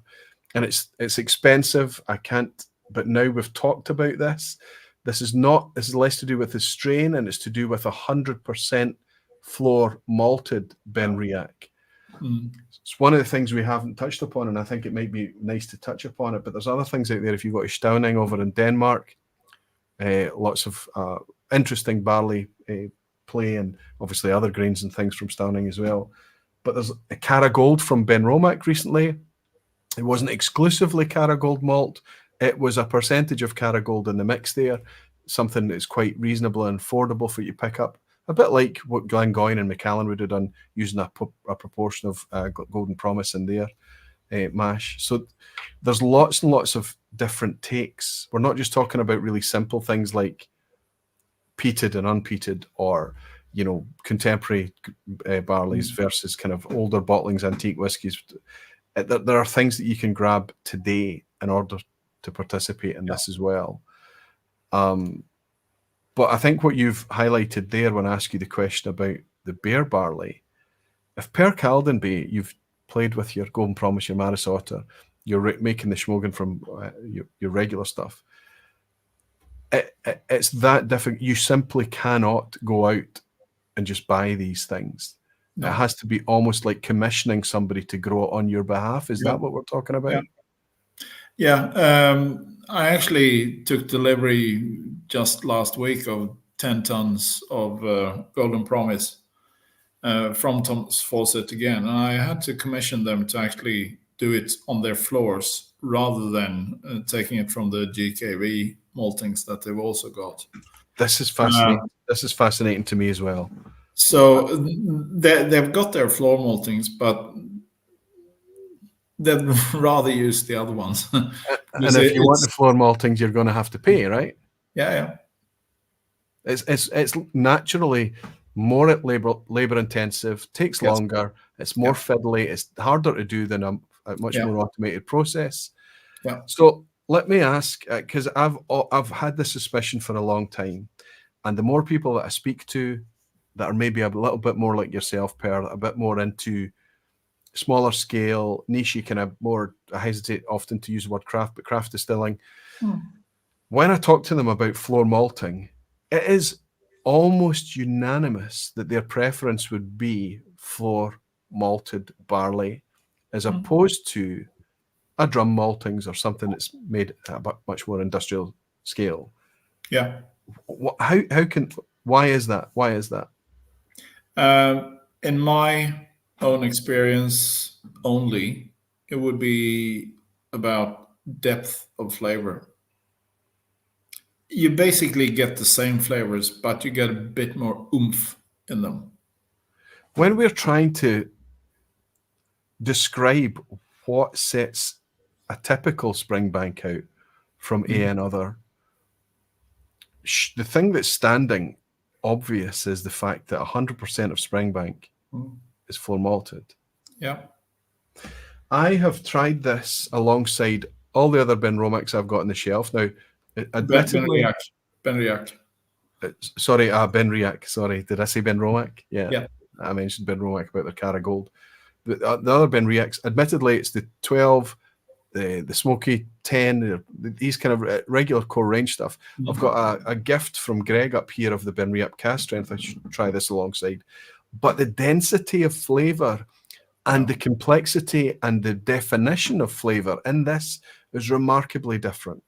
This is I would not be able to pour this and find myself anywhere near Speyside, let alone Benriach. That's the difference of this whiskey. Yeah. Simply because this is their malting season, so it's floor malted barley on this. You have to pay a premium for this. I think I paid close to £90 for this as well. These are expensive whiskies. I'm not trying to just kind of justify and wave those prices away. It's expensive. But I think our discussion tonight has kind of put some light on why it's so bloody expensive for these things. Let's not talk about varieties in the supply chain. What's involved in floor malting versus typical industrial malting? Why is it expensive? I mean, there's a lot more work going into it. Manual labor, a lot of it. And you have to tend it. Well, you have to tend the drum maltings as well, but you process much larger volumes through them, so it's less expensive. So it's the work involved. And if you've been to Springbank and taken their tour and realize how totally ancient their setup is for their malting floors, you appreciate that. This might be worth a quid or two more than your regular stuff. Well, when you look at the process, block by block of making whiskey, the malting, and even up to the point of mashing and things like that is a very small block at the start. I did the Springbank School in August of last year, and you spend almost half your week with barley in your hands. Yeah. That's when you realise that there's no other place in Scotland, the world potentially, maybe if I came over to Smögen, but even then you're not floor malting yourself, you're buying in floor malted. So it would be it's difficult to get that sense of manual investment in the grain outside of Springbank. It's very difficult. Oh, There yeah. are other places, but it's difficult. Yeah. Incredible. And yet, Springbank are not, like, listen, Springbank is expensive for different reasons. Yeah. The 10-year-old direct from the distillery at £54, it's not expensive. So it's very, very interesting to me. Can you explain to me why there could be a different product? So when you just receive your dry grain, one's been floor malted and one's been dried. One's been drum malted. Let's say. Yeah. What's the difference? What's happening there? I'm guessing that it's down to bacterial activity in the grains, but that's just my hunch. There is difference, and the thing is, I've processed Marisotter from crisp, both from drum maltings and from floor maltings.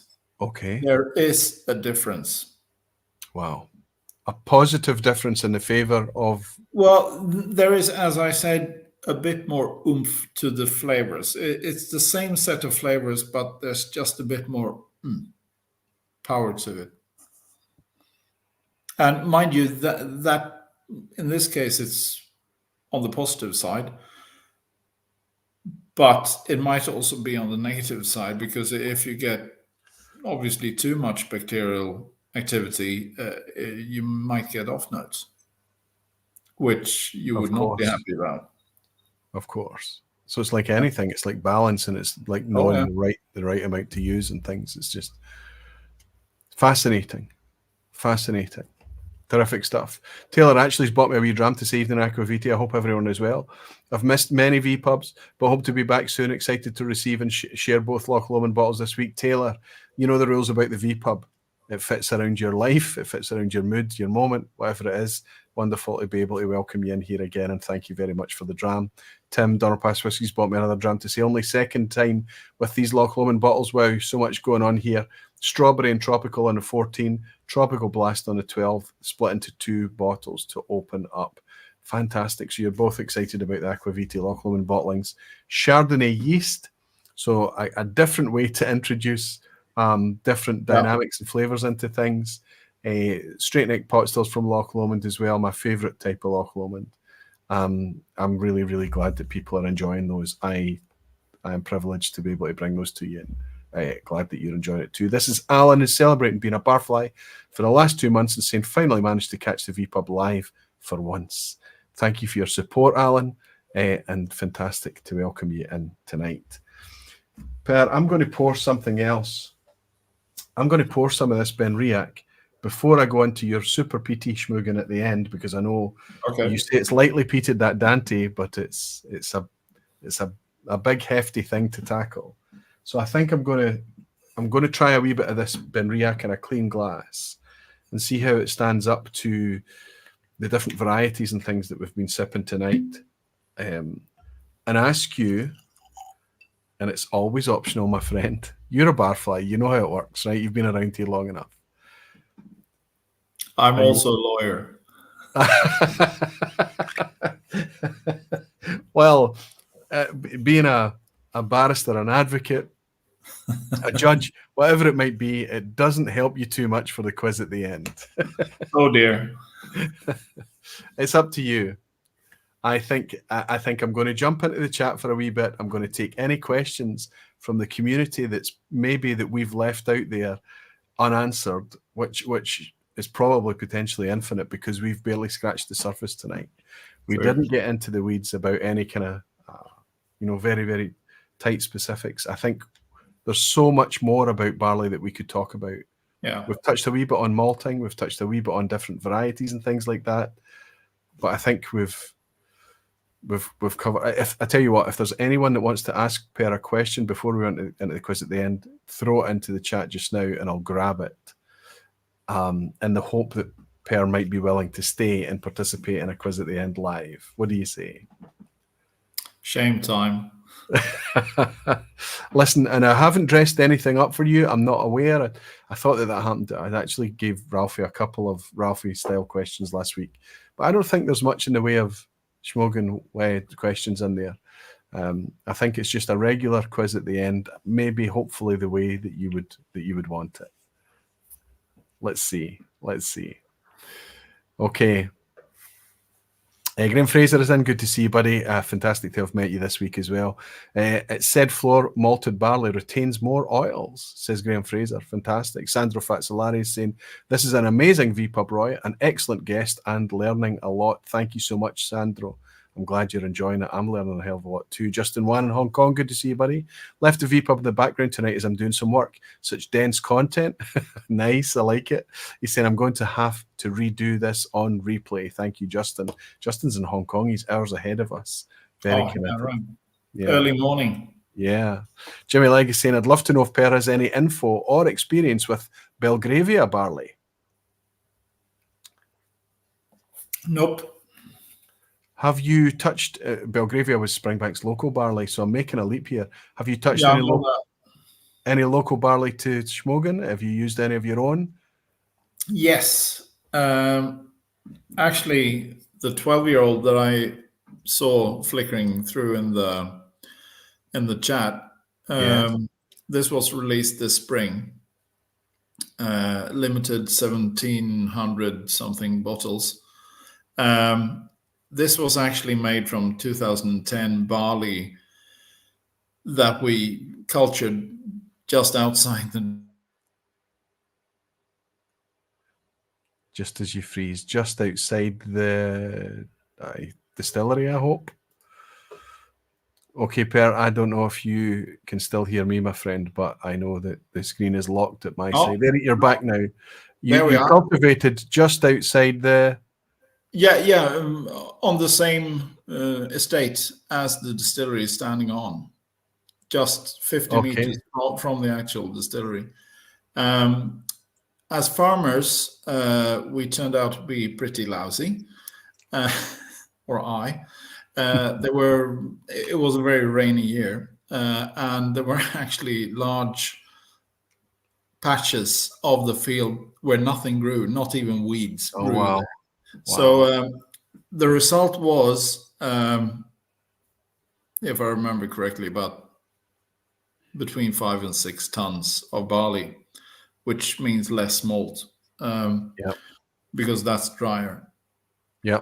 And the farmer who helped us harvest the thing said that these tiny grains, they're not worth anything. You just chuck it away. And I said, no. We're not going to do that. So I actually managed to get it malted and peat dried in Belgium, of all places. So you can imagine how expensive this was. Got it back in 2011 and processed it through. It was difficult as hell to work with because it was almost only husks. And talking about losing yield, I got about 4.55% wash out of this.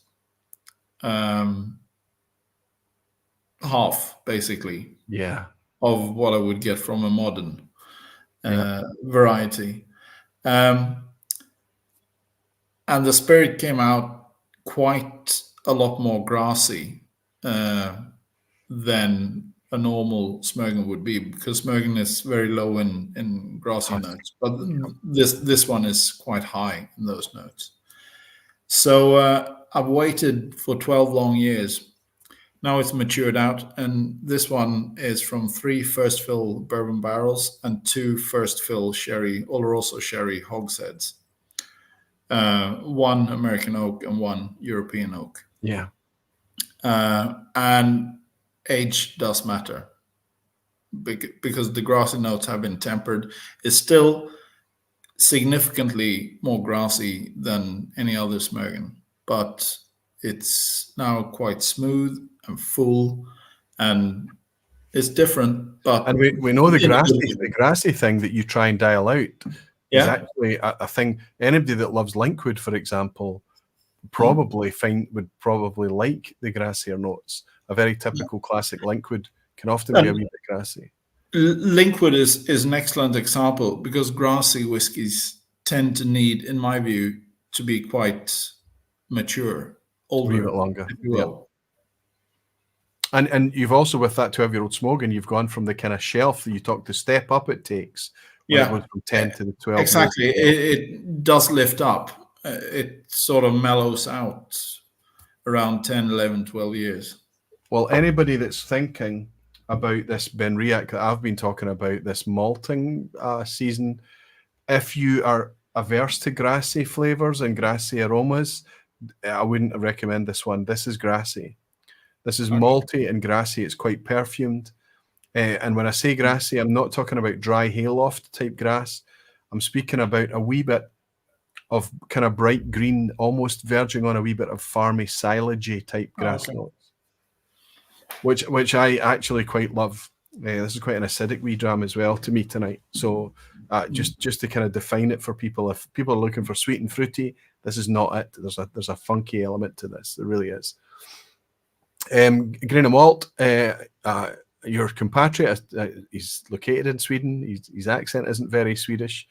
Just as the chat jumps, let's see. There you are, James. Please ask Per if the 14-year-old cask 1 will be released as a single cask bottling. Saw his Facebook post. Looks like a red wine cask. Very red. It will. It will be. It is very good, but we're not releasing it just yet. I suppose it gets to the point where you can't keep it in the cask forever, right?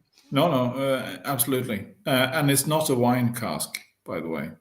It's actually virgin oak. Oh, so there you go, James. There you go. Whiskey with Molly Ben is saying the biggest chat tonight has been what is Per's secret to looking 28 when he claims to be over 50. You took the words right out of my mouth, Ben. I'm telling you, it's incredible to put us side by side. We're about the same age. It's the same hairdo as I had as a teenager in the 1980s. What I would take, I would just... That's what's doing it. Yeah, I'll take it. Gav's Drams is saying, great guest, so interesting. Good to see you, Gav. Thank you very much. Nick Keen in New Zealand is saying, I'm currently setting up for a wee tasting tonight. I wonder how this recycled cask sample will rank. Nick Keen got bottle number 1 of the Recycle Cask Project. Bottle number 2 went to Tom Oettinger when he was visiting recently. It'd be interesting to see how it goes on. It's I won't say anything more, Nick. I'll let you share it. Sugar Kitty is saying, are there specific yeast strains that pair that pair with barley strains? Okay, we're having a play on words here as well from Sugar Kitty. So there you go. Are you playing with yeast, or have you got something pretty solid? No, I'm actually, because I'm after the malty notes mainly, although I do have a secondary fermentation which will give me, well, a bacterial infection of the wash, and that in the end will give you more esters. But I'm actually using a common distiller's yeast, sorry. Okay. Pinnacle. Yep. Yeah. Good. Fantastic. Make molasses. But I mean, using Chardonnay yeasts or other yeasts will give you potentially a very big difference in flavor. But I want to stay true to the actual raw ingredient, which to me is the malted barley. I know there's like quite a lot of people feel like that about the yeast things. Understood. And also there are other effects and things on yield and all of those with the different yeasts. And even the Chardonnay yeast from Loch Lomond, it's not fully Chardonnay yeast. They can only use a percentage of Chardonnay yeast because obviously wine yeast is designed to be used to ferment wine. So when you put it in a very, very high strength thing like what you're trying to do with whiskey, it's very different. Mike Molasses is suggesting he wants to know what the visitor facilities are like. He's saying, does Smögen welcome visitors? Looking like I'll be in the area next year. In the summer only. Oh, possible, Mike.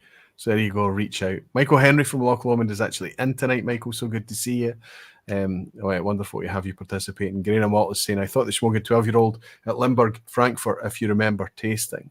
If I had a Smögen, there's a good chance it was either you, James, or more than likely my pal, Stefan Novak, that put it in front of me. I hope you're just as much of a fan as Stefan is. Inverurie Whiskey Shop, good to see, buddy. He's saying the only Smögen I tried was on a Delphi release. Very nice. Yeah. In a rather epic lineup earlier this year, it stood up well against some very old Adelphi releases. Fantastic to hear, Mike. Good to have you in. I passed you earlier this week. A shame I didn't have time to drop by. And dare I say, saying I would have ranked it higher if it was a blind tasting. What made you stop ranking it higher when you knew what it was, Mike? George Ellis saying those of us amateur brewers are hanging on every word. Both Golden Promise and Maris Otter are easily available in the USA and used as base malts. Pricey, but wonderful, fantastic. And Rick Johnson's is saying with all the things going on in the marketplace, just wondering if Smögen is doing okay right now. This is obviously because you're a Swedish distillery. It's probably in Rick's mind here because Mackmyra obviously was news last week. Yeah. The thing about me is, to the core, I'm pretty conservative. Make from that what you will, but it means that I don't like to spend money that I don't actually have. So we started off, we took a loan for £50,000 or just below that, just to buy the stuff to get things going. But today we've got, and for over 10 years, we've got no loans, no mortgages, no interest to pay, nothing like that. From what I've read, Mackmyra had a debt of about £10 million. That means you've got an interest to pay, which is quite tough. Yeah. And let's face it, the market today is quite cool. Compared to the last 3 or 4 years, yes. Yeah. Yeah. Well, compared to what it was pre-pandemic and during the earlier bit of the pandemic. Okay. So things are selling a lot slower today, which means that enthusiasts are sitting on a lot. If you're dependent on cash flow, you will take a hit, and at some point the bank will pull the plug on you, and that's what happened with Mackmyra. So they basically had to file for bankruptcy the day they did, because otherwise they would have been personally liable for VAT and duty. Oh, wow. Okay. Yeah. Well, there are already stories happening there in the background, other parties coming in and things. Yeah. We have to hope that something good comes from it, right? Inverurie Whiskey Shop saying the punters ranked it, not me. Oh, that's interesting. He's talking about the blind tasting he did. Craig McGinnis just bought us a wee dram to say, from Craig and Jennifer, enjoying getting back into a regular Thursday night viewing with Aquavitae and some Optimore and Bruichladdich Beer Barley this evening. Craig, I hope you've had the pleasure I took out of my brand new Beer Barley tonight. Per? What did you say there? Good, you said. Good. Oh, yeah. Very, very good. I mean, the laddie, Bruichladdich makes very good and flavoursome whiskies, and I've long been a fan. Well, I have the sense that with the beer barleys, that it's probably one of the purest takes on beer barley as well. It seems to be the flavour profile leans much more to ex-bourbon and refill, first fill and refill bourbon. I haven't even studied to see what this was matured in. I should have a wee look, but it's a gorgeous dram. I don't regret paying the money for that. You know what? I wouldn't have paid the money for that if it wasn't for you coming on as well, because I wanted to kind of step up. I wanted to have another beer barley on hand other than the one from 2008. As far as clean whiskies go, this fits the bill very much. So. Clean's a good word, right? Yeah. Oh, yeah. And probably you wouldn't have uncorked that little Arran if you hadn't stepped forward as well tonight. No. Okay, buddy, we're hitting 2 hours. Let's get the wheels on the quiz. I sense that you're happy to deal with it. You're not confident, but you'll give it a go, right? Yeah.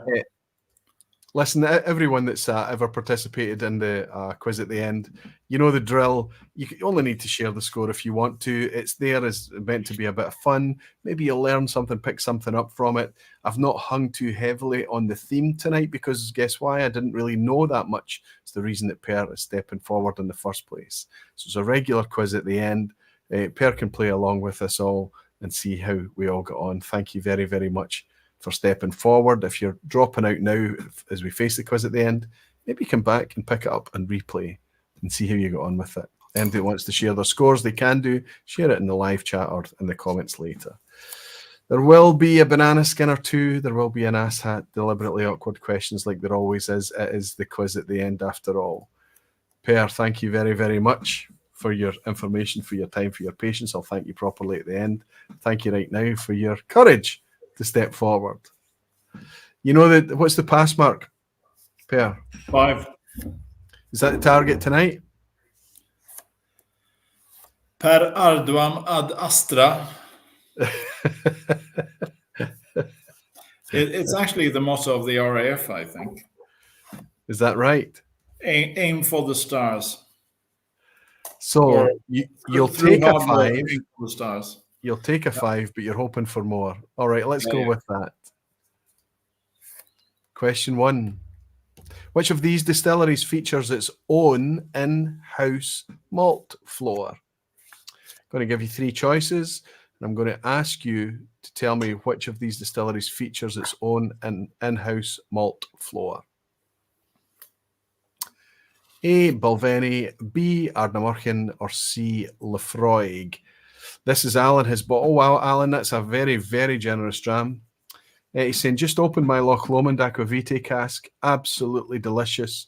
Thanks for the excellent weekly entertainment, even though I normally need to catch it on replay. Alan, I'm very, very grateful that you're joining live tonight, not just because you bought me a fantastically generous dram, but because you're enjoying that Loch Lomond so much. Which one did you pick up, Alan? Did you go for the 12 or the 14? Would be fantastic to hear, but that's amazing, buddy. Thank you for your very, very generous dram. Cheers. Per, we've got everyone answering in the chat. Tell me, which of these distilleries do you think features its own in-house malt floor? A and C, Balvenie and Laphroaig. Fantastic. Yeah. At least. I think that, well, Ardnamurchan might not have started it yet, but I think they're planning it, at least. Nobody's going home with a 0 tonight. It doesn't matter what you answered, as long as you answered one of them, you were getting a point there tonight, because Balvenie has had a long-standing, as is Laphroaig, floor malting in-house for a proportion of their in-house malt. Ardnamurchan has an in-house malt floor, but it's yet to be put to... I mean, I just think if Ardnamurchan start to use in-house floor maltings, I think they'll be overpowered. I think it's an unfair thing. They're already doing amazing stuff without it, but it'd be fantastic to see in the future. Question 2. Spot the distillery not located in Sweden. There are some helpful things for you tonight. This should be easy for you. I'm just asking you to pick out a distillery that's a real distillery, but it's not located in Sweden. Is it A, High Coast, B, Meakin, or C, Mackmyra? Which of those 3 is not located in Sweden? Aquavite chose the 12-year first fill bourbon. And this is Alan is saying, absolutely delighted with it so far. Fantastic. I have to say that it's wonderful to get the feedback from people. So many people are suggesting the 12-year-old is their favourite. Some people suggesting the 14-year-old is their favourite. I'm keeping my cards close to my chest for a wee while yet.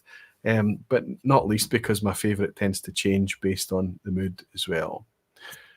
Desi Leland is in tonight. Good to see you, Desi. You're always here. It's fantastic to welcome you in here tonight. Good to see you playing along. Per, let us know which of those is not Meakin, says Per. Absolutely. Where would we have to go to find Meakin Distillery? You'd have to go on a boat quite a distance west of the Norwegian coastline. Quite far north as well. I think they're very far north. They're inside the Arctic Circle, right? Yeah. Spot on. Meakin is a Norwegian distillery. So if you answered B, like most of you did, absolutely. Grain and Malt James is saying, got both Loch Lomond bottles waiting for me at Royal Mail Whiskies when I get into town next month. Can't wait to taste.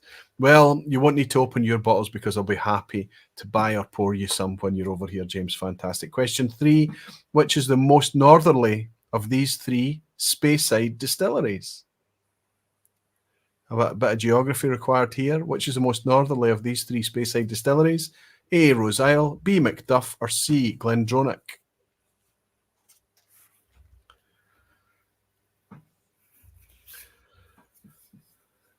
Let's leave that hanging in the air for a wee while. Hellswood is saying 14-year-old doing it for us. Oddly prefer the 10-year-old to the 12-year-old. All stunning whiskies. See, that's interesting there because the 12-year-old is very, very close to that 10-year-old. All that's happened there is an extra 2 years of cask play. It's wonderful that you're picking it up and finding preferences, Helen. Per, are you guessing, struggling? You feel confident? I'm guessing B because Macduff is on the coast. I know that Rose Isle is also close to the coast, but I'm going with B. Okay, fantastic. I have to say, there should potentially be a wee banana skin next to this one because Rose Isle and Macduff are both on the north coast. Yeah. It's difficult to tell from the maps I looked at. I didn't spend a lot of time trying to decide between the two because Rose Isle is the only Speysider in the list. Oh, Macduff is actually a Highlander and Glendronach is actually a Highlander. I'm being very, very cruel, asking people to read the questions and say which of these Speyside distilleries. Early in the quiz, I tend to try and be kind. So if it's looking like an awkward one, maybe there's a bit of ass-hattery and banana skins at play. So there we go. Rose Isle's the furthest. I actually noted your sort of distinct mentioning of Speyside. Yes, yes. And I know that Glendronach is not a Speyside, but Rose Isle is. I've never tasted it, so I don't know. Yeah. Well, there's only been one official bottling ever, last year's special release. Yeah, I know. Yep, it's one of these distilleries that it can make anything you like. You know, just plug it in and it'll spit it out, I guess. Okay. Question 4. Where might you travel to taste whiskey made at the Eimwerk distillery? And I apologize to anybody who might know better how to pronounce that. I'm just going with Eimwerk, I believe it is. So where might you have to travel to taste whiskey made at Eimwerk? A, to Sweden, B, to Switzerland, or C, Iceland?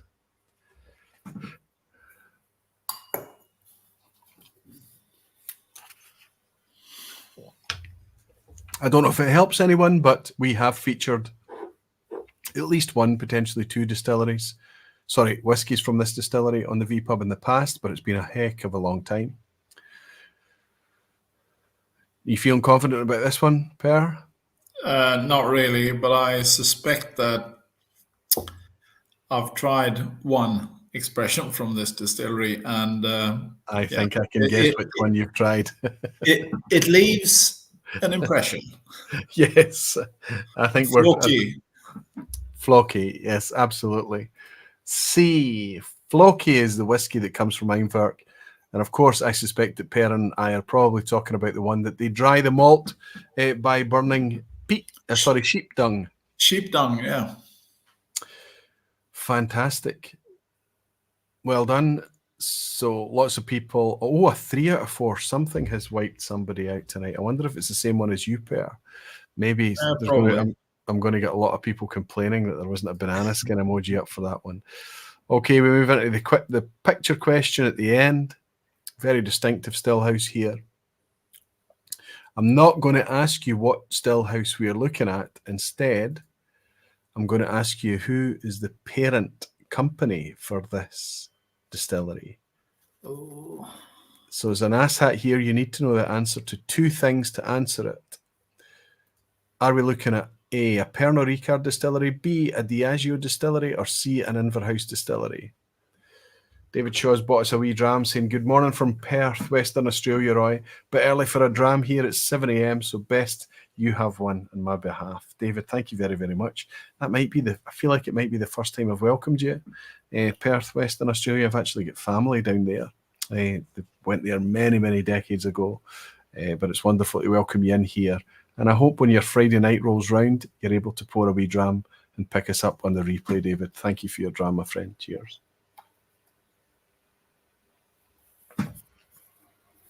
Okay, study the image. I think it'll help you here. Very distinct setup for this distillery, but I'm asking you not just what the distillery is, but who the owner is. Per, I suspect you're going to have to guess this one, my friend. Do your best. Yeah, I've never really memorized all those Sure. distillery pictures. Me neither. No. So I'm going with C, Inverhouse. It looks Okay. like a fairly new distillery, that one. Certainly looks like a very new roof, Yeah. but no. The flat-topped still here Yeah. is what Kraganmore. Kraganmore, yes. Oh, damn. Diageo.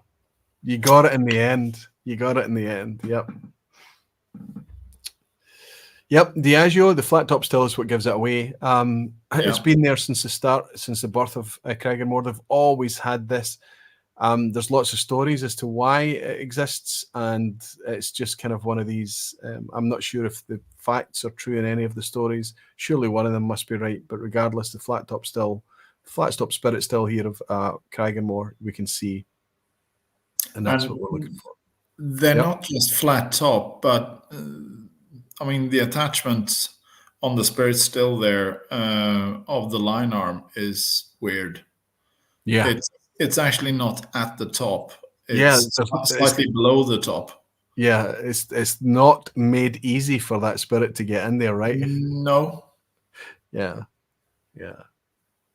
But Kraganmore can be a very good whiskey. So quite a steer. You're probably thinking of the rare malts back in the day or something. Oh, like yeah.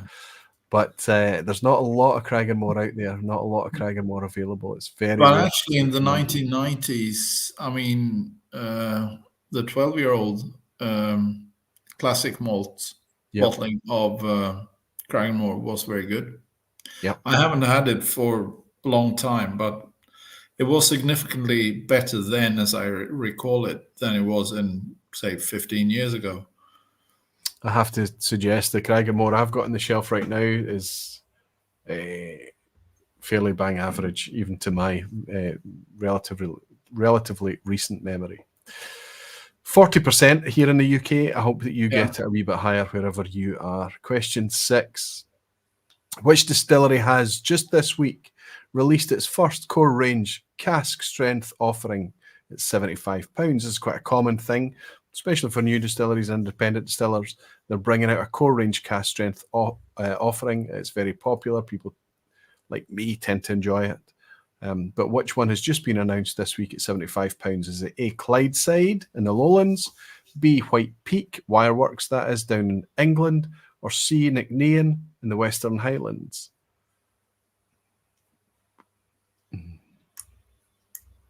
Brand new cask strength, the latest to join the fray.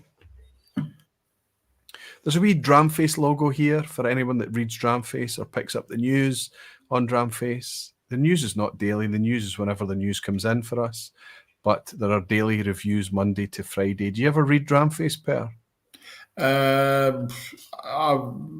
Very occasionally. English is your second language as well, right? It's probably more comfortable for you. I don't know, but I would. There was an article went out, I think today, talking about this. But I'm really, really chuffed, and I'm sorry if it sounds like a brag. We didn't intend it. We just discovered it. But if you type in, for most of, depending on where you are geographically, if you type whiskey reviews into Google, Dramface is returning as the #1 result, which is fantastic. We don't pay for that. We didn't design that. It's just down to putting in the daily grind, so to speak. Okay, what do we think that Dramface shared the news for this week? Was it a Clydeside cask strength, a White Peak cask strength, or a Nicknean? Per? I'm guessing Clydeside. Clydeside. But I don't have a clue. You are guessing. It is, I should have said, organic, to fit in with tonight's theme, organic barley. Of course, it's Nicknean, yes. It's the only way that you could have kind of thought, well, if tonight's theme is barley, maybe he's going to focus on the barley. What's the thing? Well, organic is another barley switch up that we didn't even talk about tonight. But McNean has just released its cask strength. I think 75 is a wee bit pricey, but organic, I don't doubt for a second, is going to be a more pricey grain to work with. We've talked at length tonight about it would be, yeah, how much more expensive it's going to be to try and put that product out there. Yeah. But Romac are also doing organic. Deanston's doing organic. There's a few other distillers out there you can buy organic from. Enickney and their entire offering is organic. Bruichladdich is doing organic as well. Of course, yes. Yep. And actually competing, at least in that age span, with the Arran beer here, is a single cask of, I think it was 2018 that I visited at the Fish Eel. They had that as an extra sort of bottling. It wasn't the fish bottling, but it was available during the fish. And I bought a bottle of it, and I opened it when I got home. And 10 minutes later, I was on the phone with them and bought every bottle they had, which was, if I recall, 6. Bruichladdich, you talking about? Yeah. So I've got the organic barley on the shelf there as well. It's quite widely available right now too. And when we talk about it, the beer barley from Bruichladdich being very pure and clean, that's even more extreme in the organic. So clean, so pure, sharp, laser focused, fantastic, and quite creamy malt too. Very creamy. Chris Pollack is saying already had a sample, quite tasty aquavite. Gene Kelly's saying Deanston organic is superb. So it's nice that we're able to talk about and play with these grain types. Okay, question 7. Which of the following is a genuine barley variety used for brewing and distilling? So I've got 3 options that's going to come up here, and there will be a genuine answer. A, moonshine barley. B, nectar barley. Or C, tipple barley. Now, it might not feature in much in distilling, but it would be the type of thing that if you were a maltster or if you were involved in looking into barley or studying barley or the way that the ebb and flow of different varieties, you might have come across lots and lots and lots of different variety names. I'm looking for the legitimate, genuine barley variety. Grain of Malt, James is spot on. He's saying, no feckin' idea, he's saying. Greg's Whiskey Guide is saying, damn, no idea.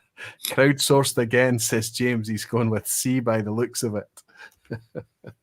Come on, Per. I appreciate that this is probably not a barley strain that you're looking at the prices for regularly, but maybe you've got some inkling here. Tipple, C. Put you out your misery, big guy. Spot on. But if you'd answered moonshine, you'd also been right. Oh. The only one that we made up there was nectar. So A, correct. C, correct. Moonshine and tipple are both legitimate barley varieties.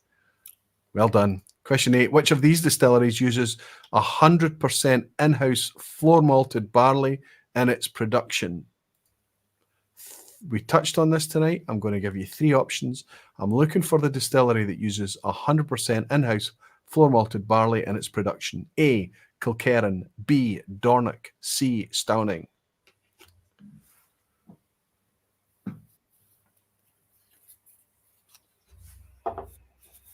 Yeah. Feeling good about this one? Great. Good. Hope so. Justin Wan, my friend from Hong Kong, is still here despite the time difference. Before I forget, I wasn't here last week. Welcome back, Roy. Looking forward to everything that's upcoming. Justin, I hope you look forward to the 12th of September because a long promised, finally we've brought it together. Roddy is going to join us on the vPub. He's feeling healthy. We've kind of got half a cobbled together idea of what we're going to do, but it's a Roddy vPub. So we're just going to kick back and enjoy it like we always do. But that's 2 weeks from now. And next week, buddy, will be a solo session from me, which was what this week was going to be. Okay, my friend, what are you going to go with? 100% floor malted barley. Take it away. In-house floor malted barley, even. Yes, in-house floor malted barley. Stauning. Excellent, spot on.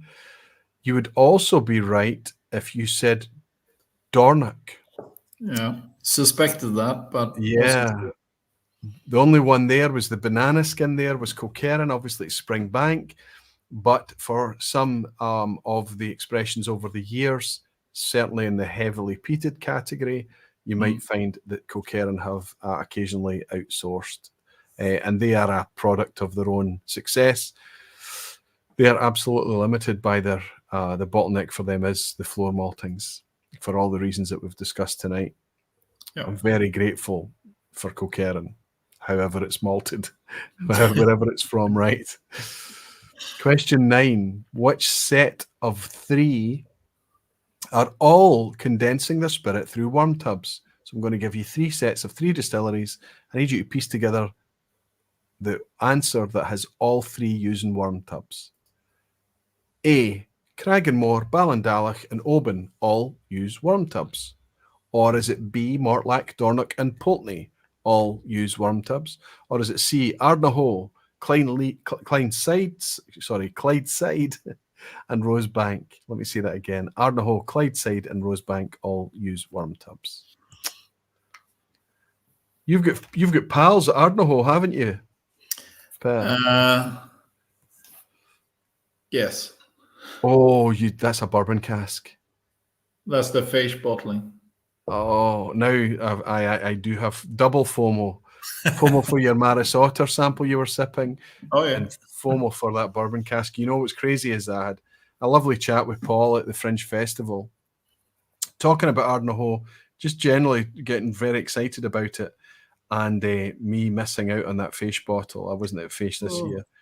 And I was desperate to, and he didn't have any of it under. He was.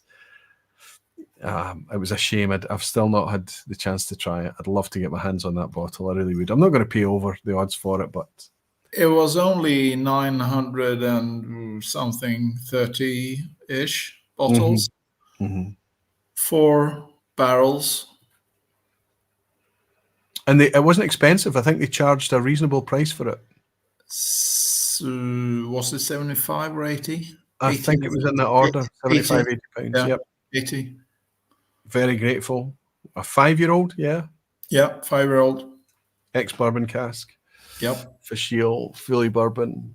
When we talk about tropical fruit, they had it in that cask that they were pouring in the warehouse. Lovely. It is lovely. And I must say, mature well beyond its years.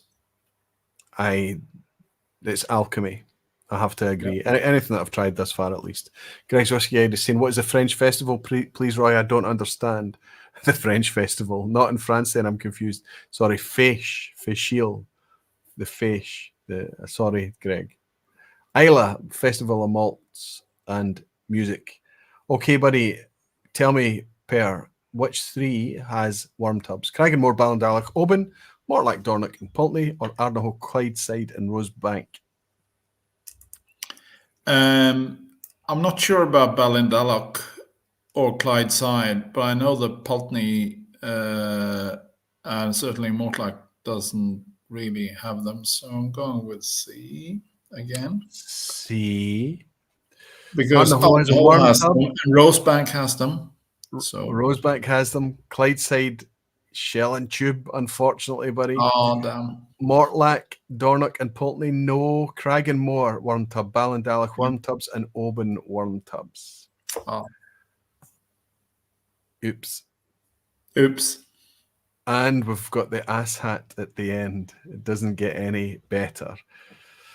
It does not get any better. Let's see what it's done to the folk in the lounge tonight. I suspect that they might not be faring any better. I've been looking for the 9 out of 9s and I'm not seeing any yet. I'm seeing swear words. Sorry? DVDW had a 9 out of 9. Oh, yeah. So that's David. I think it's David Owen. I'm not sure. 9 out of 9. That's fantastic. Absolutely fantastic. It was a difficult one tonight. Kyle Taylor, anyone on a 9 out of 9? He's asking. Graham Fraser is saying he's on 8 out of 8 or 9 out of 9. So that's because Graham provided the picture question tonight. So he's maybe not giving himself his own point for that one. Graham, just take it. If you can make a 9 out of 9 and get it to over the end. Precarious Dave is scoring. Oh, he's not going to be happy with me the next time we meet up. He's going to be in a huff. I'm so sorry, buddy. Dan, not David. Oh, wow. Sorry, it's not David Owen then. Dan, very nice to meet you. So DVDW is Dan. Well done on the scoring tonight. Whiskey with Molly Ben is saying 9 out of 9. Bring it. Let's bring in the ass hat. Let's see how we get on. There's at least 2 cruising for a 10 out of 10 tonight.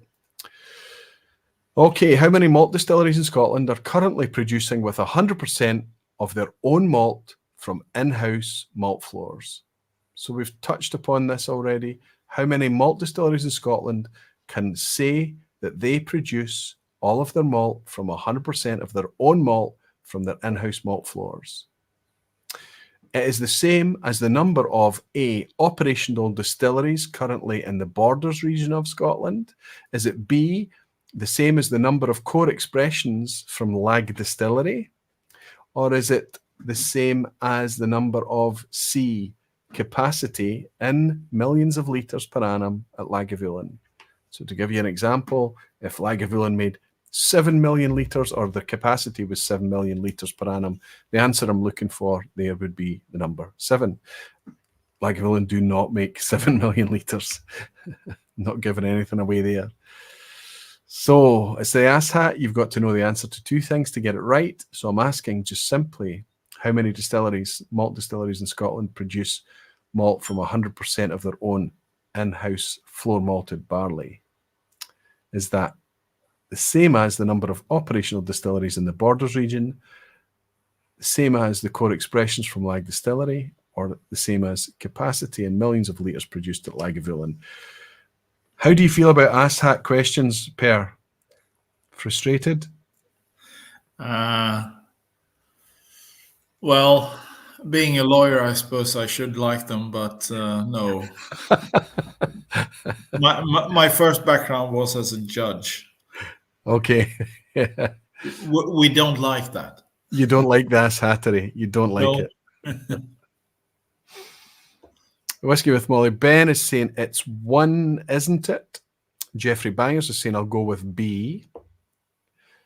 Good man, Jeffrey. Petehead is saying that I think the answer is only 1. Petehead Frank, good to see you in, buddy. Sugar Kitty saying E. Lachlan Mackenzie saying B. Dunfale and Springbank. Good to see you, Lachlan fella. I hope you're doing well.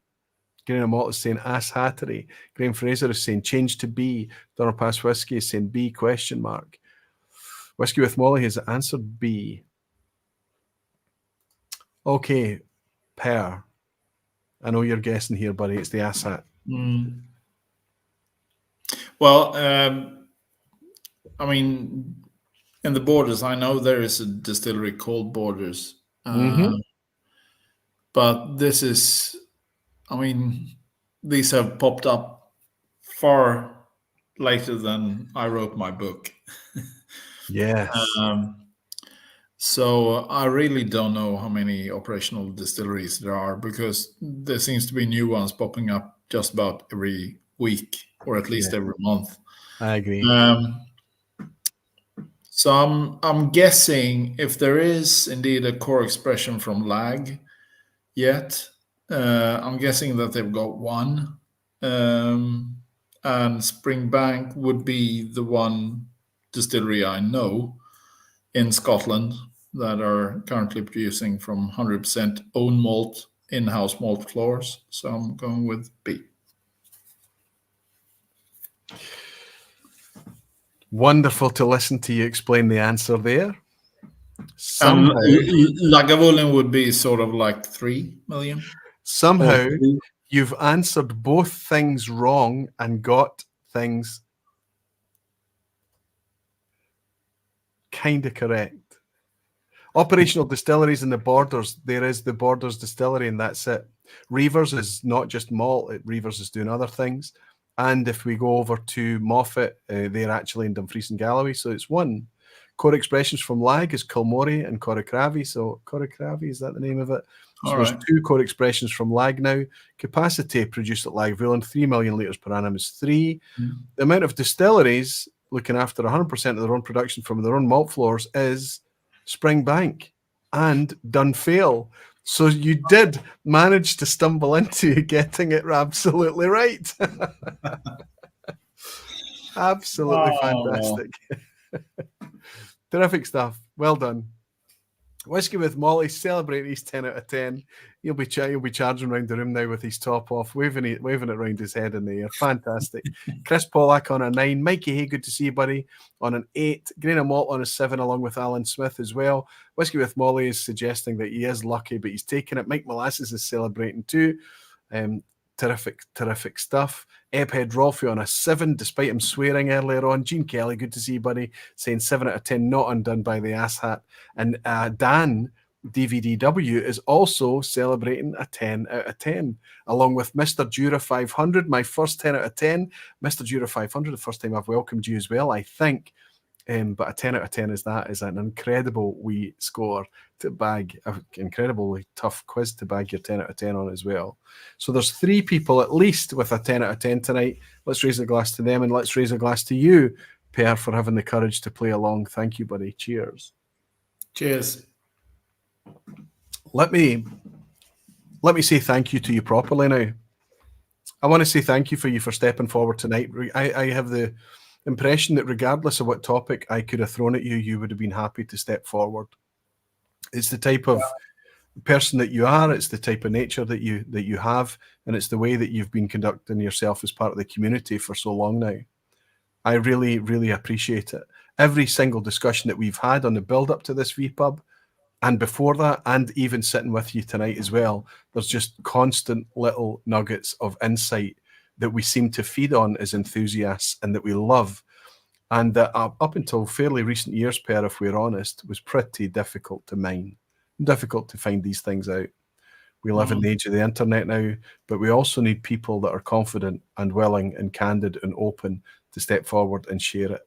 And for that, I'll be forever grateful and grateful to you. And who are not locked in by corporate rules or shackles. Yes.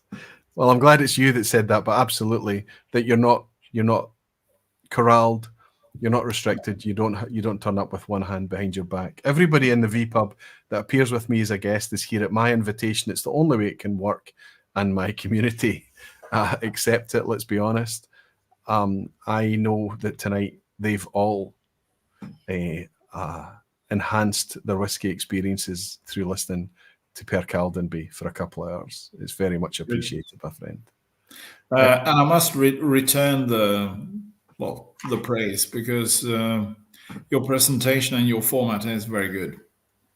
Well, we're always trying to work on it and improve it. I know I could do with being a wee bit more succinct, a wee bit more brief, a wee bit more brevity would be nice.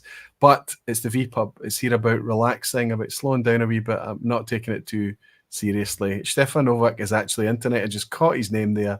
Great vPub. He's saying important topic. Thank you, Per, for your insights. You need to meet my friend Stefan one day. I think that you would be quite impressed. I don't think there are many Smögens that make it to Germany that he doesn't buy at least a bottle of. He's a huge fan, and he's a great guy too. I'm glad you were in here tonight for this. Stefan, I would have been surprised if you didn't make it. Let me raise this glass to you, my friend. Thank you for your bravery. Please continue being part of the Barfly community going forward when you can make it, of course. And please continue to play and stand in those clouds of steam and wonderful aromas and care not a jot about yield, but just follow your nose and your passion and everything that you've done so far. Well, you know, I mean, mashing in is hard labor. There's no two things about it. It's tough.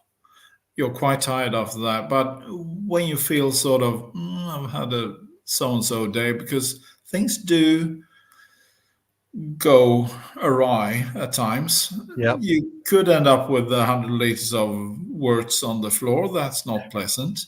Yeah. Etc. Stuff leaks and so forth. But take a stroll into the warehouse and just breathe. It's all worth it. I tell you what I'll do. If we ever make a tour to Sweden, we'll come up and we'll help you, and we will make sure that we arrive at the day that you're mashing in, and we'll put our back and shoulders into the mashing in, just so that we can feel the reward of walking into that warehouse afterwards and knowing that it's something that we've earned. Per Caldenby. Very welcome. And thanks to everyone who listened. Thank you so much. Slàinte. Slàinte. Per, please hang around post credits. They can raise a glass with you after we go tonight. Thank you for this evening. I loved that. I liked that a lot. I enjoyed it very much. I knew that it was a topic that had, and I'm serious when I think we've only just scratched the surface tonight, but I knew that it could yield so much little nuggets, little bits of insight and things like that. But it's not always the stuff that's written down. It's not always the stuff that's shared.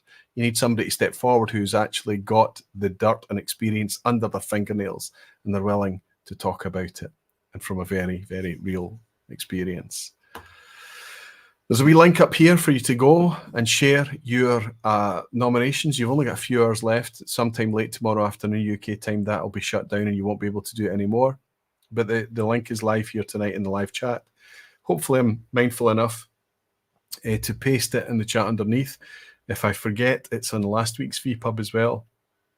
But like I say, there's only a few hours left for you to add your nominations, your suggestions for the nominations for the 2024 OSWAs. I hope you participate. It means that you've got some buy-in from the beginning and maybe get a wee bit more insight into how the process works. In the meantime, I'll jump in to just say thank you to a few folk. Jimmy Legs brought us a wee dram to say, Bere is cool, the Beyond Borg of whiskey. Wow. If you've got a thumbs up there from Jimmy Leg, you're doing very, very well. I think he enjoyed his time listening to you tonight. I know that I did. Jimmy, thank you very much for your generous dram. Cheers to you.